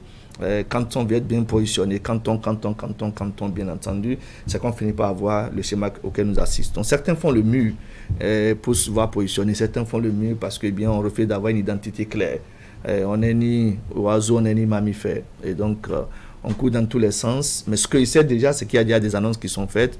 J'ai entendu ce week-end, quand il lui a été fait la question de savoir si, entre-temps, eh bien, la nouvelle alliance déposera bagage aux côtés donc, de la mouvance présidentielle, notamment l'Union progressiste et le renouveau. J'ai entendu le secrétaire général, docteur Laurent Delors Faton, qui n'en bouge pas la même trompette que le président du parti. Ça veut dire que le clash, il est déjà évident, ça va être clair que, eh bien, il va peut-être se retrouver seul, il ira avec peut-être le plus nouveau. mais pas avec le secrétaire général qui d'ailleurs a affiché la position de façon très claire et très nette, tranchée à son niveau. Bon, ça vient de poser le problème, je dirais, de la mise en œuvre des élaborations de la charte des partis politiques. Comment est-ce qu'on adhère? C'est pour ça que vous dire que les adhésions sont in titre personnel. Ça ne devait pas être des adhésions, je dirais, de personnalité morale, bien entendu, parce que là, ça clash déjà pour le moment. C'est l'actualité du week-end dernier. Dans tous les cas, Christian, bien, le mercato, comme l'a dit Herman, bien malheureusement, on le qualifie de cette manière. Le mercato en ce moment est fait de débauchage, est fait du ralliement. Ailleurs, il suffit seulement qu'on vous retire du groupe WhatsApp d'un parti qu'on dépose sa démission. Voilà, justement, c'est un autre fait. Voilà un peu notre actualité politique. Chacun veut certainement se voir bien positionné, chacun court, je dirais, à performer tout ce qu'il y a autour, mais de toute évidence, c'est que bien, on constate que la réforme du système partisan est mise à rude épreuve. Chacun va de son interprétation. C'est pour ça qu'il aurait fallu certainement qu'on clarifie davantage le contenu des dispositions de la réforme et de l'achat des partis politiques, parce que la manière dont on l'utilise, ça pose un problème. Fusion, non pas fusion, mise ensemble, non pas mise ensemble. Ça dit, c'est les terminologies. Voilà, chacun l'utilise selon. Sont nombreuses. On se pose la question de savoir le contenu même. Voilà. Donc je crois qu'à un moment donné, on a manqué de clarifier, je dirais, le contenu de la charte et puis la charte des partis politiques et tout ce qui est autour. Mais on constate qu'à l'épreuve de la mise en œuvre de la réforme du système partisan, bien de choses se font qui amènent forcément à réfléchir à comment est-ce qu'on travaille, à clarifier, à rendre clair, limpide, je dirais, nos dispositions pour qu'on n'ait pas, Christian, nous retrouver dans les conditions dans lesquelles nous sommes aujourd'hui. Mais de toute façon, il n'y a que les faits sont là. La réforme a été éprouvée. Les acteurs y vont avec assez d'intelligence et assez de maestria, bien malheureusement. Mais à l'arrivée, Christian, ce sont les urnes qui finiront pas déterminer. Qu'est-ce que ça nous réserve, tout ce que nous observons aujourd'hui autour? Ça nous réserve des surprises, ça réserve des surprises. Agréables, désagréables, en tout cas surprises quand même. Non, on aura apprécié à la veille ou à l'aune, n'est-ce pas, de ces élections législatives, ce qui va se passer. De toutes les façons, on a senti qu'il y en a qui ont perdu suffisamment de boussole. Peut-être s'ils les retrouvent, ce serait une bonne idée, c'est de voir que, par exemple, avec la nouvelle alliance, depuis la naissance du parti, je crois, depuis octobre 2021, on n'a pas pu clarifier, je dirais, la position réelle de cette formation politique. Quand on nous parle du social-libéralisme, on s'est plusieurs fois demandé à quoi cela consistait exactement. C'est vrai, on a eu des explications qui, ma foi, ne cadrent pas avec nos réalités au Bénin. Maintenant, quand on a fini de dire ça, il y a que les acteurs eux-mêmes de la nouvelle alliance sont restés quelque peu silencieux, n'est-ce pas, sur bien de sujets d'actualité. Quand on comprend le sens de la naissance d'une formation politique, ce que ça veut dire créer un parti politique, ce que ça veut dire exercer le pouvoir, aller à la conquête du pouvoir, je crois qu'on ne devrait pas être à ce niveau. Chacun éprouve à sa manière, n'est-ce pas, les nouveaux tests que nous avons, les tests qui sont en vigueur, notamment la réforme du système partisan. Si ça a suffisamment asphyxié d'autres qui n'arrivent pas à se mouvoir sur le terrain et qui trouvent de meilleures destinations, ça c'est bien, parce que quand vous avez écouté, vous faites un tour sur un retour plutôt sur le discours qui a consacré la naissance de la LNA, les propos étaient très bien, le discours était bien mielleux, mais on se demande, est-ce qu'il n'y avait pas des formations politiques, n'est-ce pas, en exercice au Bénin, qui avaient cette même vision? Et pourquoi c'est maintenant? C'est-à-dire, on est resté sans participer à aucune des élections, mais très rapidement, on commence par sentir que le parti veut adhérer, n'est-ce pas, à une autre formation politique qui existait quelques années plus tôt. Et voir également qu'il y a des clashs qui s'annoncent déjà au sein de cette même formation politique entre le président du parti et le secrétaire général, parce que, comme Hakim l'a dit, samedi, sur Océan FM, on a entendu, n'est-ce pas, Laurent Delors-Pato qui ne partageait pas cette cette même vision de nouvelle destination, cette nouvelle destination, n'est-ce pas, en gestation concernant leur formation politique. Ça veut dire qu'il y a vraiment quelque chose qui ne va pas. Moi, je me dis, et je le répète, le sens d'un parti politique, quand le parti est né, c'est d'aller à la conquête du pouvoir, c'est exercer. On n'a pas encore vu la LNA aller à la conquête du pouvoir. On n'a pas encore vu la LNA exercer donc le pouvoir. Et déjà, on sent que le parti est essoufflé et cherche déjà, je ne sais pas, une porte de sortie. On est né pour quoi? Surtout le contexte dans lequel... Justement, on a vu des images. Le parti n'a pas encore officialisé ce mariage. Peut-être que ça va se faire, peut-être que chemin faisant, eh bien, le parti va rebourser chemin. Mais en attendant, ce sont les signaux que nous avons et nous commentons. Ces images que nous avons et ces propos que nous entendons également. Ce que nous voyons, c'est que le président du parti rase le mur. Il rase le mur. C'est le constat qu'il fait. C'est le que le mur ne tombe pas sur lui. Voir aux côtés de l'Union progressiste le renouveau, le président de la LNA, c'est que ça... Oui. À quoi ça s'assimile? Il rase le mur. Et j'espère que c'est juste un clair. Non, justement, nous avons vu certains acteurs politiques qui, avant de se fixer, ont également fait le tour des formations politiques. Peut-être que quand le BR sera en tournée dans cette région, eh bien, le président ira rencontrer les responsables du BR, l'exercice dans ce cas, là où je ne suis pas trop d'accord, l'exercice dans le cas des autres, nous attendons de voir. L'exercice dans le cas des autres, c'est un peu comme s'ils prenaient rendez-vous, ils vont dans les états-majors de ces partis politiques. Ils n'attendent pas qu'ils viennent se dire, ah bon, je profite de l'occasion, je me mets à côté. Non, les autres, ce dont vous parlez, alors, on va donner la parole. On les a lus sur les réseaux sociaux, on les a vus à travers certaines images, n'est-ce pas? Ils font le déplacement, n'est-ce pas, d'état-major en état-major pour avoir des séances de travail, des échanges avec les patrons de ces différentes formations politiques. On a vu l'homme de le PR, voilà, l'homme de restaurer la confiance également. Avec la CBE, Nathanaël Coty, avec l'Union progressiste le renouveau. On est en train de voir LNA. Ils n'attendent pas qu'il y ait une tournée accidentelle et puis bon, on profite de l'occasion. Non, mais chaque acteur politique et chaque formation politique a sa stratégie, a sa méthode, a son mode de fonctionnement. D'accord. On va vous écouter. Joël Ataï-Guédébé, acteur de la société civile, vous êtes consultant en communication et gouvernance. Vous êtes également notre consultant en plateau sur Actu Matin pendant cette période électorale qui s'annonce. Bienvenue sur Actu Matin. C'est Bonjour, vrai monsieur qu'à un moment donné, la Abidjan. pluie de ce matin vous a causé un peu de tort. J'ai l'avantage de passer la nuit à Canal. Je présente mes excuses aux téléspectateurs. Voilà. En espérant que Cotonou va s'améliorer également en termes de mobilité urbaine. Voilà. Allez, vous êtes venu en studio au moment où nous étions en train d'évoquer ce sujet, cette bousculade aux portes des grands blocs, des grands partis politiques. Et ce sont les micro-partis qui y vont, devrait-on dire. Non, ce sont des partis qui sont nés avec des dents. Ils ont rempli les conditions pour satisfaire la nouvelle charte des partis politiques. Maintenant, on attend l'épreuve du feu, l'épreuve des élections pour décider effectivement de qui est grand, qui est petit ou insignifiant. Il y a certaines formations politiques qui refusent de passer par cette épreuve, l'épreuve du feu. C'est bien ça qui est triste et je reprends à mon compte les récriminations entendues tout à l'heure. Un parti est créé pour aller à la conquête du pouvoir, pour concourir à l'expression du suffrage universel. Sans parti, une démocratie n'a pas de raison d'être. Donc les partis politiques sont en train de dévoyer la vie démocratique dans notre pays et j'ai toujours considéré que c'est pas toucher à la Constitution qui était fondamentale, c'est le nœud gordien, c'est le système partisan béninois, c'est le comportement des acteurs. Et donc, tant qu'il ne changera pas, tant qu'il ne s'améliorera pas en qualité, malheureusement, on aura du mal à y trouver notre compte.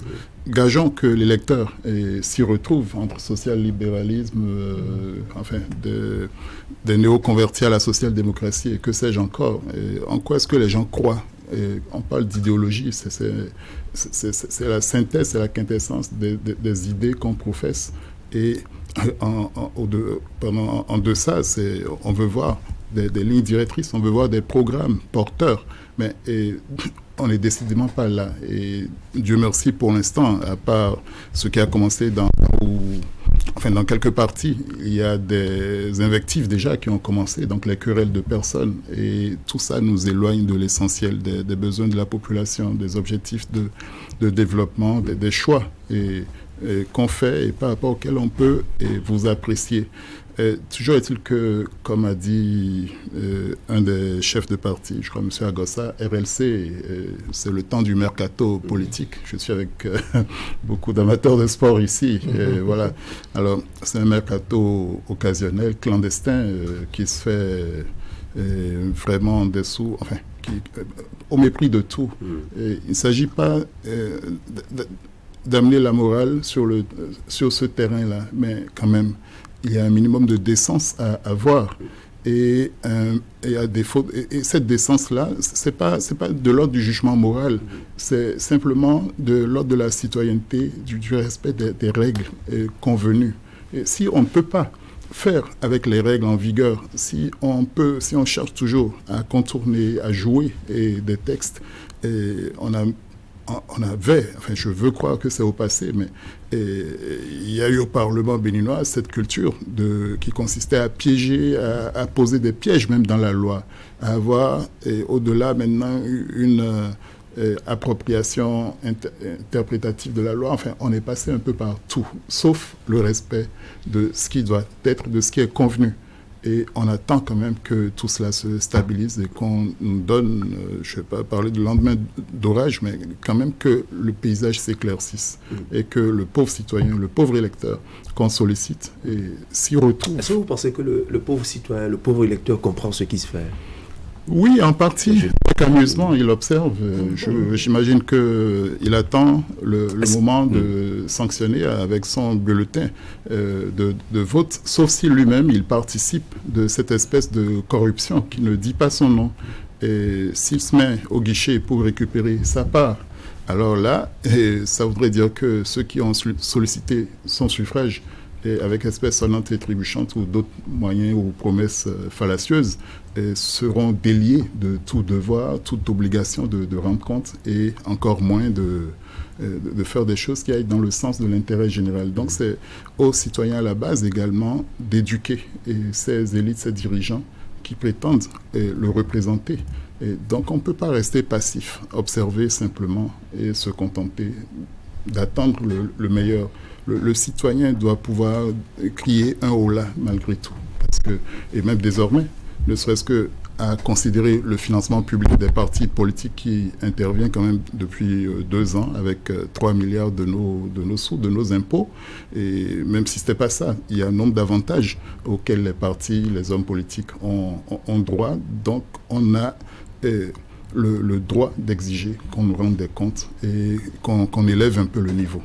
Et voilà, on ne peut pas décrier les efforts pour se rassembler, les efforts pour aller vers des ensembles probablement plus complémentaires, plus efficients.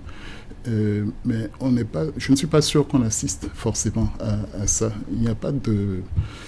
C'est malheureusement une courbe vers les verts pâturages et vers des positionnements plus intéressants. Est-ce que ce n'est pas ce financement public des partis politiques qui se transforme, je dirais, en eau miel ou en vache à lait et qui attire désormais les autres formations politiques qui veulent peut-être aussi profiter de ce financement public quand on sait que jusque-là, ces formations politiques n'ont pas les moyens de traverser les conditions à bon droit, ça fait partie le financement public fait partie des incitatifs qui peuvent rationaliser le paysage politique.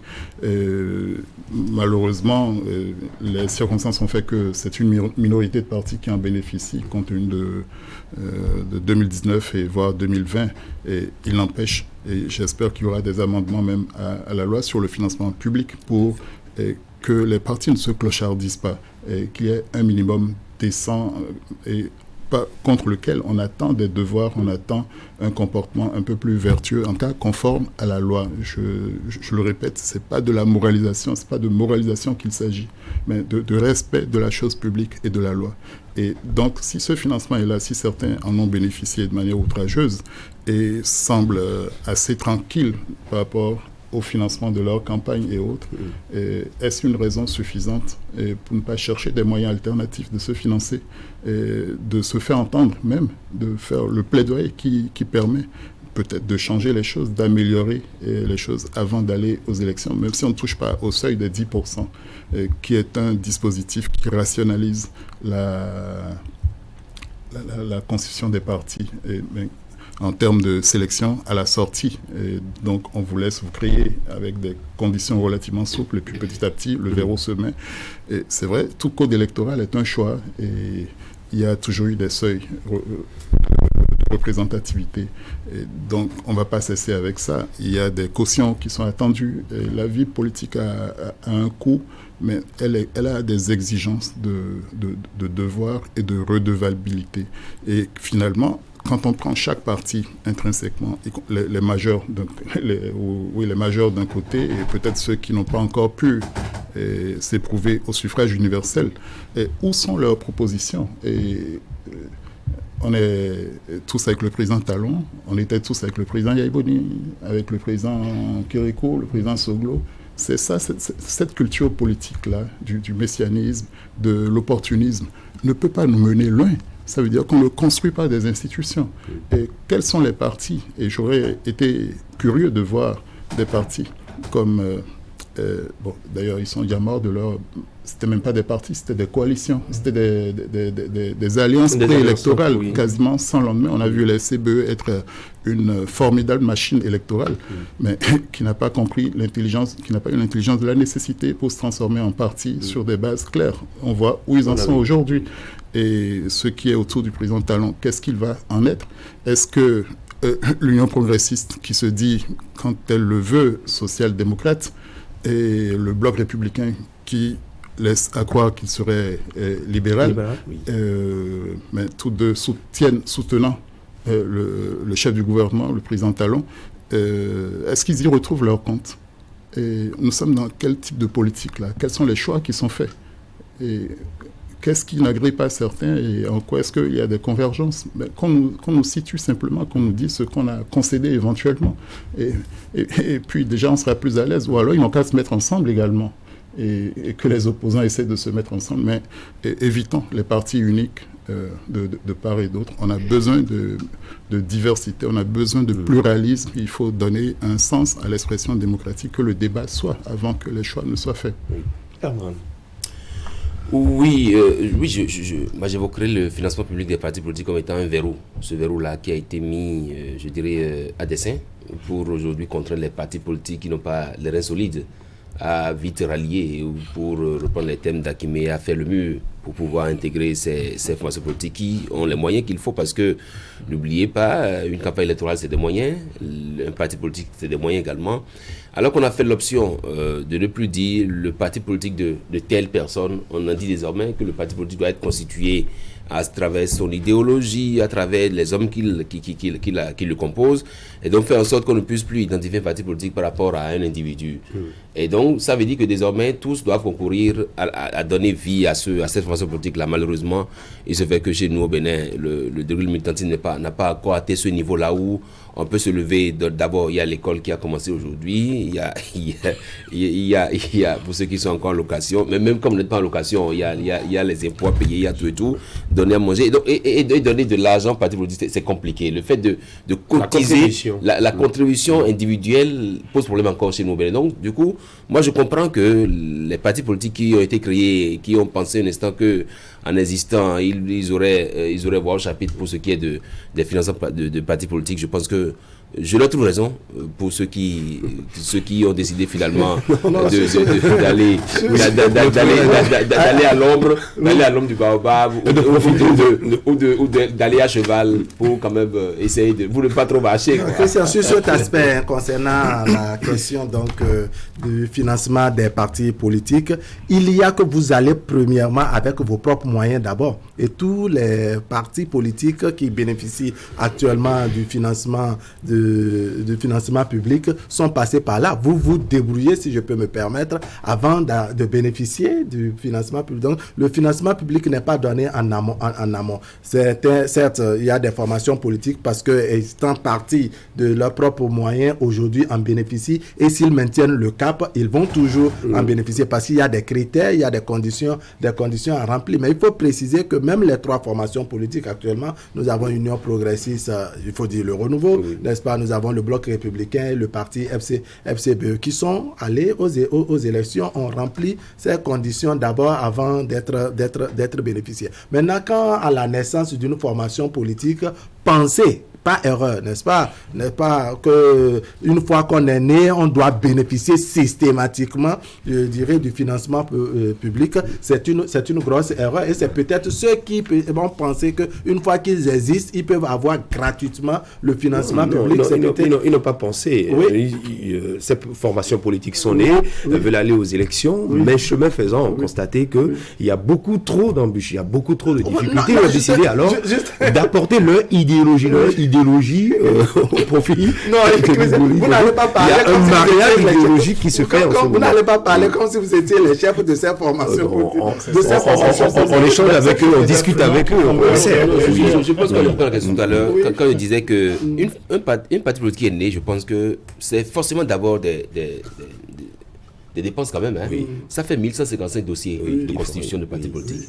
Vous n'allez pas me dire qu'ils n'ont pas fait l'effort, qu'ils n'ont pas fait l'effort de déposer ces dossiers-là. Et tout ce qu'il y a comme formalité administrative au ministère de l'Intérieur pour avoir les trucs, la déclaration du journal officiel. Je pense que c'est quand même pas mal déjà que quelqu'un ait eu cette envie-là, que des groupes, un groupe de personnes... Mais ça ne suffit pas. Ça ne suffit pas. L'occupation du terrain, par exemple. Être au contact des militants. On demande à ces partis politiques-là d'aller sur le terrain, de mobiliser leurs militants, de communiquer autour de leurs qui ne se fait pas gratuitement. Donc je pense que par rapport à ça, moi je fais partie de ceux qui pensent que l'affaire de financement de partis politiques là, il faut revoir ça. Comme a dit M. Ataï Guédégué, qu'on puisse faire un plaidoyer pour voir si une force politique a pu résister pendant tel nombre d'années. Non, de toute évidence, c'est qu'aujourd'hui, à l'épreuve des faits, il sonne quand même une impérieuse nécessité de revoir les conditions d'attribution du financement public aux partis politiques parce que Joël fait bien de rappeler un peu que c'est l'argent du contribuable. Et le contribuable à qui on est venu, qu'on a imposé, on ne l'a pas imposé parce qu'il est militant de l'Union progressiste, le renouveau bénéficiaire donc d'une cagnotte intéressante parce que première formation politique au plan national. Le militant qu'on est venu imposer, peut-être qu'il est de la nouvelle alliance et donc son parti ne bénéficie pas du financement des partis politiques, bien entendu. Donc, dans l'autre des cas, je crois que ça sonne quand même nécessaire. Je ne sais pas quel est le modus le plus approprié, mais quand même, on se rend compte aujourd'hui qu'il faut toucher aux conditions d'attribution. Est-ce que ça ne va pas réveiller des appétits alors qu'en réalité, ces formations politiques naissent et non véritablement pas. Non, c'est pour ça que je dis que je n'ai pas le modus. Est-ce que c'est d'abord prendre part à une élection qui donne droit au financement? Est-ce que je ne sais pas, mais j'estime que quand on a fait le point aujourd'hui, il faut revoir. Même la cagnotte attribuée à X, à Y au nom du nombre de députés, du nombre de maires, ainsi de suite, et consorts. Quand vous jetez un coup d'œil, qu'est-ce qu'on en fait? L'animation aujourd'hui, quelle animation de la vie politique aujourd'hui? Elle est juste faite de débauchage, c'est ça l'actualité. Justement, ça ne bouge pas. Alors qu'en réalité, ce qu'on aurait souhaité, comme l'a dit tout à l'heure Joël, c'est financer les écoles de formation au militantisme. Entretenir la base. C'est-à-dire que vous présentez un programme d'exécution qui peut induire la mise à votre disposition d'un certain nombre de fonds. Ce n'est pas pour payer seulement les locaux de son parti politique. Ce n'est pas. Il y a certainement beaucoup de choses qu'on doit pouvoir exiger pour être bénéficiaire, je dirais, de ce financement. Donc, je n'ai pas le modus, mais je crois qu'aujourd'hui, quand on a fait le point, Christian, franchement, il est quand même intéressant. Ça ne fait pas intéressant de voir ou d'assister à ce que nous voyons là. Oui, non. Ce n'est pas intéressant. La dernière fois, pour ceux qui sont allés couvrir, même quand on entend, c'est beaucoup de milliards qu'on met à disposition. Certains se tapent assez de millions, certains ont la portion très congrue, certains n'ont pratiquement rien. Oui, mais alors pas du tout. Je ne dis pas qu'il faut donner à tout le monde. C'est pour ça que je n'ai pas le modus. On ne donne pas à tout le monde, mais alors pas du tout. On peut aller en bonus. selon qu'on a eu plus de députés, selon qu'on a plus de maires, eh bien la cagnotte va en augmentant, ainsi de suite. Mais il doit quand même avoir quelque chose de basique sur laquelle on peut s'entendre en termes d'animation, parce que on a vraiment envie de voir l'actualité politique bien animée. Ça peut nous éviter cette transhumance. Sinon, ça peut nous éviter à 4 mois d'une élection législative et que c'est un peu terne, un peu, je dirais... Et l'accent sur lequel Joël a mis le doigt, c'est quoi l'offre? Parce que l'offre, il faut quand même... C'est-à-dire, on a besoin forcément des spécialistes pour penser l'offre qu'on veut proposer aux militants. L'offre, c'est sur le domaine économique. Pour l'instant, le débat n'est pas encore à ce niveau. L'offre, même l'idéologie, c'est une offre, on réfléchit là-dessus. Parce que lorsque social-démocrates, libéralistes se mettent ensemble pour soutenir... Mais attendez, il y a quelque chose quand même qui ne va pas. L'offre individuelle. Non, maintenant, sur la question du financement public. On ira très rapidement. Voilà, s'il faut des financements publics qui ne servent peut-être qu'à faire juste des débauchages, ça pose véritablement un problème. Parce que oui, les formations politiques à taxer de procéder au débauchage démentent, il faut le reconnaître. Mais si le financement public doit être des moyens mis à la disposition des partis politiques bénéficiaires pour qu'ils ne procèdent qu'au débauchage, je crois qu'il y a un véritable problème. Ça doit servir à bien de choses, comme le soulignait tout à l'heure, notamment les questions. On va évoluer. On ne peut pas dire que ce soit l'argent qui a été mis sur la table pour obtenir ça. Il y a une présence, une espèce d'hégémonie qui fonctionne un peu. Enfin, je préfère l'image du miel qui attire. Bon, voilà. On ne chasse pas les gens avec du vinaigre. Alors, nous sommes pratiquement à la fin de nos échanges de ce matin. C'est vrai qu'il y a une liste de sujets que nous devons aborder. On allait parler du fichier électoral avec l'affichage dans les communes. Cette période, on avait vu le synthé qui est passé, tumultueuse, avant le dépôt des listes de candidature. Et au niveau du bloc républicain, puisque c'est l'information vraie que nous avons de ce côté, c'est que le processus de sélection des candidats est désormais lancé. Qui sera sur la liste? Quels sont les dossiers à fournir et bien d'autres? Je propose qu'on revienne là-dessus, si vous le voulez bien, mercredi prochain. Avec vous, Joël Ataï-Galewé, en plateau pour aborder ce sujet. Il peut nous dire 2 mots très rapidement, peut-être le seul, n'est-ce pas? Non, c'est bien que ça ait commencé. Ça fait partie de l'animation de la vie politique, entre autres. Bon, voilà des signaux. Et il me semble avoir lu quelque part que les démocrates également sont en train d'enclencher. Donc chacun a ça en arrière-plan. Donc ça va clarifier le paysage et on verra si les gens sauront avaler les couleuvres et rester c'est la partie du film vraiment justement parce que tout le combat qui se mène là, c'est dans la dynamique d'un bon positionnement. Et je crois que c'est un casse-tête pour les présidents des partis politiques, du moins les directoires des partis politiques, parce que le choix, s'il est mal fait, il n'y a rien à faire, ça aura d'incidence sur le terrain. Ça, je crois qu'aujourd'hui, quand on se réfère, je peux me tromper, et Joël me dira si c'est moi qui n'ai pas la bonne analyse, non pas information. Quand on est sorti des élections municipales et qu'on a vu la manière dont les populations à la base ont fait le choix, je dirais, de qui va gérer les collectivités locales, ça annonce déjà les couleurs. Certains maires sont là, pas parce que les populations ont vraiment fait le choix de ces maires. À un moment donné, comme je l'ai dit la dernière fois, on est allé retoucher donc, la loi à l'Assemblée nationale, et donc certains maires dans le lot ont été nommés, certains ont été élus. Déjà à ce niveau, c'est qu'il va se poser un problème de réaffirmation politique sur le terrain. Est-ce que les maires qui sont là on finit par convaincre les populations de ce qui est bien? Leur choix n'a pas été un choix seulement du parti politique, mais un choix de la population. Je suis tenté de vous dire non. C'est beaucoup de choses. Donc, soit quand on a un maire qui n'est pas le choix, et qu'on positionne quelqu'un pour la législative qui n'est pas l'émanation, du moins qui ne requiert pas l'assentiment. Les gens qui ont été fortement positionnés parce que par essence sûrs, sont en train de faire le grand écart. Tout à fait. La le plateau du mercredi. On reviendra sur tout ça. Merci à vous, Joël Ataï-Galewé. Merci. Malgré cette forte pluie, vous avez tout fait pour être avec nous. Vous avez le merci. Les téléspectateurs. On va compter sur vous mercredi prochain. Merci, Wahab. Akimé, Herman, merci, cher monsieur. Très bonne semaine et bonne rentrée. à chacun de vos enfants. Allez, restez avec nous à faire le point de l'actualité en une semaine. C'est le 7 jours au Bénin avec Idrissou Boukari. Et puis, juste après, vous aurez votre revue de presse avec Assion Monkani, Assion Bon. Christelle Descons, voilà, est à la réalisation. Elle nous propose ces images.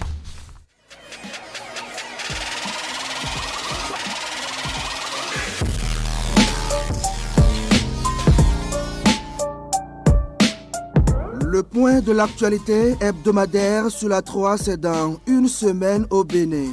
Mesdames et messieurs, bonjour. Voici l'essentiel à retenir pour le compte de la semaine écoulée.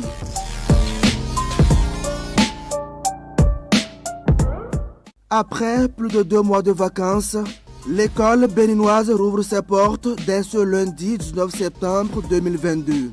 Élèves, écoliers et enseignants reprennent le chemin des classes pour une nouvelle année scolaire. À la veille de cette rentrée scolaire 2022-2023, le ministre des Enseignements maternels et primaires a adressé un message aux acteurs à divers niveaux de l'école béninoise. Occasion pour Saliman Karim de féliciter l'ensemble du personnel enseignant de toutes catégories et le corps d'encadrement pour leur contribution aux avancées significatives de l'école béninoise. De son côté, le syndicat du personnel de la Banque Atlantique a tenu son congrès ordinaire samedi dernier. La rencontre du Centra BABN a permis l'élection et l'installation d'un nouveau bureau pour défendre les droits des travailleurs durant les 5 prochaines années. Nouroudine Hassani est reconduit à la tête du syndicat pour la suite de son combat.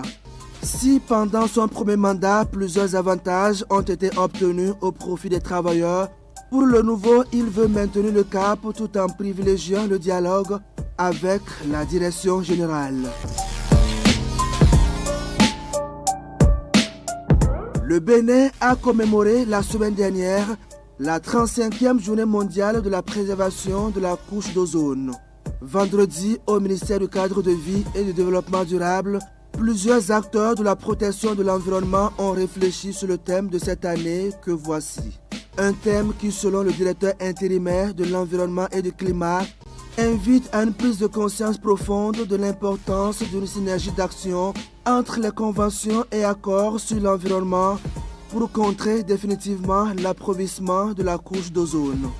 C'était l'occasion d'encourager les acteurs béninois du froid et de la climatisation, œuvrant pour une couche d'ozone moins agressée. De son côté, le ministre de l'Agriculture, de l'Élevage et de la Pêche était mardi sur le site de construction de la zone économique spéciale de Glodjigbe. C'est sa toute première visite depuis le démarrage des travaux en avril 2021.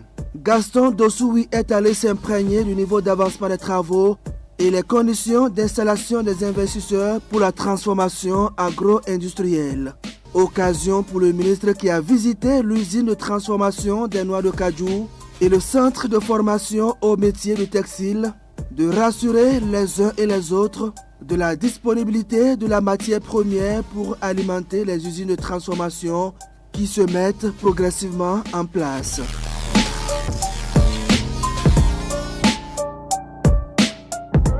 L'organisation du Hajj 2022 a été un succès. L'Union islamique du Bénin et divers acteurs ayant œuvré pour le voyage des pèlerins à la Mecque ont exprimé leur satisfaction quant au déroulement des activités. À la faveur d'un atelier tenu mardi à Cotonou, le bilan a été fait ensemble avec les sociétés agréées pour la fourniture des prestations d'assistance aux pèlerins. Occasion donc pour ces acteurs d'ouvrir aussi les perspectives sur l'année prochaine. L'une des principales recommandations adoptées à l'issue de l'atelier bilan est la doléance adressée au gouvernement pour l'obtention d'un quota plus élevé de nombre de pèlerins béninois les années à venir.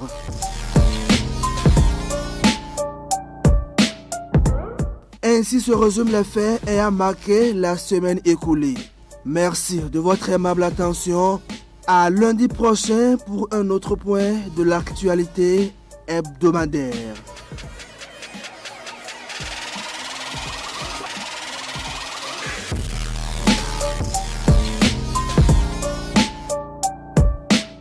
Il n'y a rien pour stimuler nos émotions comme un bon jeu de sport. Fais la passe. Pourquoi tu ne rentres pas dans la télévision pour lui faire la passe? Et comme dans la vie, tout ce qu'il faudrait, c'est une idée folle pour changer la donne. Et devenir la scène pour votre succès. Okay guys, listen. You have to tighten our defense. You, make sure you pass the ball. C'est ainsi que sont faits les gagnants. Ils ont une chance de dominer le jeu et saisissent cette chance pour prendre leur destin entre leurs propres mains. Êtes-vous prêt à gagner? 1xBet, suivez les leaders.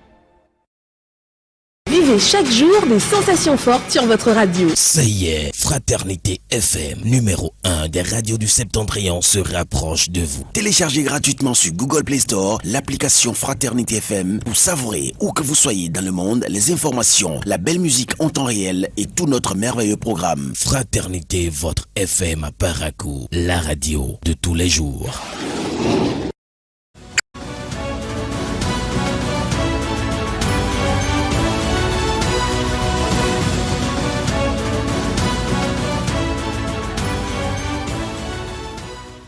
Mesdemoiselles, Mesdames et Messieurs, bonjour. C'est la reprise des classes ce matin après quelques mois de vacances, une reprise qui passionne le Télégramme, qui indique qu'apprenants et enseignants sont sur le chemin de l'école dès ce matin. En titrant l'anxiété après l'euphorie et la quiétude des vacances, Fraternité souligne que l'école béninoise ouvre à nouveau ses portes. Cette période créchée de nombreux parents, enfants et bien d'autres membres de la société, de vives inquiétudes qui viennent soutenir que le temps de la détente et de l'insouciance des vacances est révolu. Et pour une rentrée apaisée, rappelle l'autre vision, le gouvernement du président Patrice Talon a prêté une oreille attentive aux cris de cœur des partenaires sociaux en prenant des décisions sociales salutaires au profit des enseignants notamment, au profit des aspirants au métier d'enseignement. En effet, il a fait une avance sur salaire d'un mois aux AME. Ce geste très remarquable est diversement apprécié par les acteurs du système éducatif. C'est le cas du docteur Zungi Deogracias, enseignant-chercheur à l'UAC, qui a félicité le chef de l'État Patrice Talon pour cette démarche. En tout cas, dans le cadre de cette rentrée scolaire, prévient Notre Temps le label, les potentiels auteurs du harcèlement, viol, vol, violence, alcoolisme sont dans le viseur des autorités. À en croire le journal, à la veille de la réouverture des classes, le ministre des Enseignements maternels et primaires, Karimou Saliman, a donné le ton d'une lutte implacable contre certains vices qui minent notre société et qui se sont dangereusement invités dans les établissements scolaires, ce que l'autre quotidien qualifie de mise en garde du ministre Saliman aux indélicats. Cette alerte constitue une mise en garde sérieuse à l'endroit des acteurs de l'école, toutes catégories confondues. Le ton de la fermeté par l'autorité en dit d'ailleurs long. Dorénavant, il s'agira de rompre avec certaines mauvaises habitudes qui ne font progresser à tout point de vue l'enseignement dans les centres de formation que sont les écoles. Les infrastructures routières du Bénin vont être renforcées, c'est ce qu'a expliqué Wilfried Léandre Mbedi, secrétaire général adjoint et porte-parole du gouvernement face à la presse vendredi. L'événement précis de voir bientôt de grands axes routiers entièrement reconstruits dans tout le Bénin. Le matinal rappelle alors que l'une des promesses phares faites par le président Patrice Talon en 2016 est en passe d'être réalisée. La construction d'un nouveau pont à l'entrée de la ville capitale ainsi que la route Carrefour-Sem-Porto Novo vont booster le développement du Bénin. D'autres infrastructures routières seront également construites à Abomey-Calavi, Cotonou et au Nord Bénin.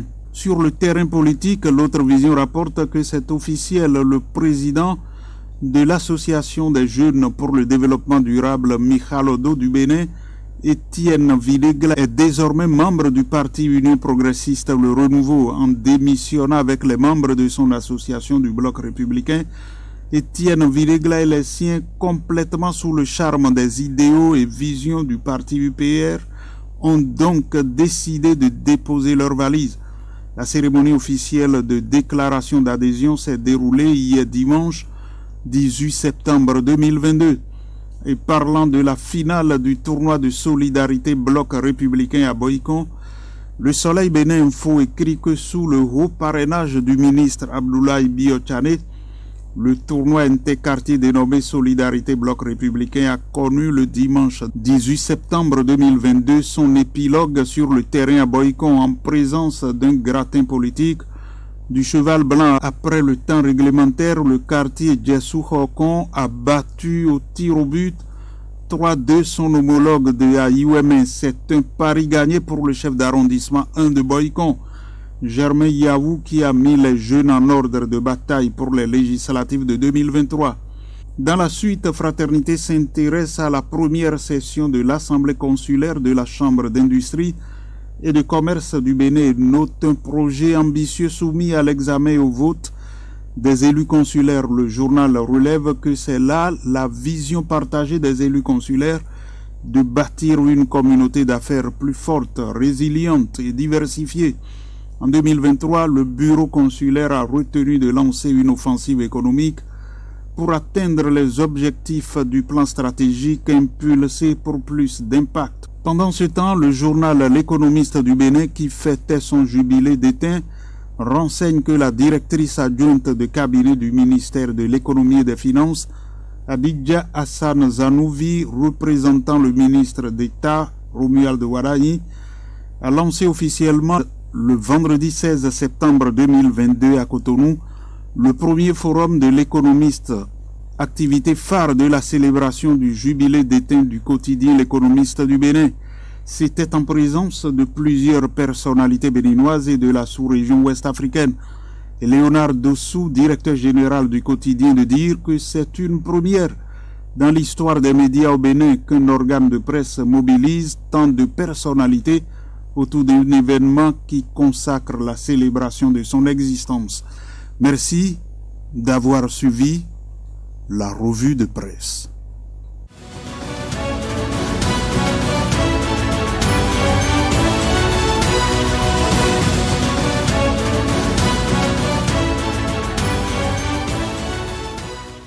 Il est pile 9h et c'est ici que nous nous arrêtons. Merci à chacun et à tous de votre attention chez vous. C'était ce matin. Très bonne journée du lundi et excellente semaine à chacun et à tous. Bonne rentrée.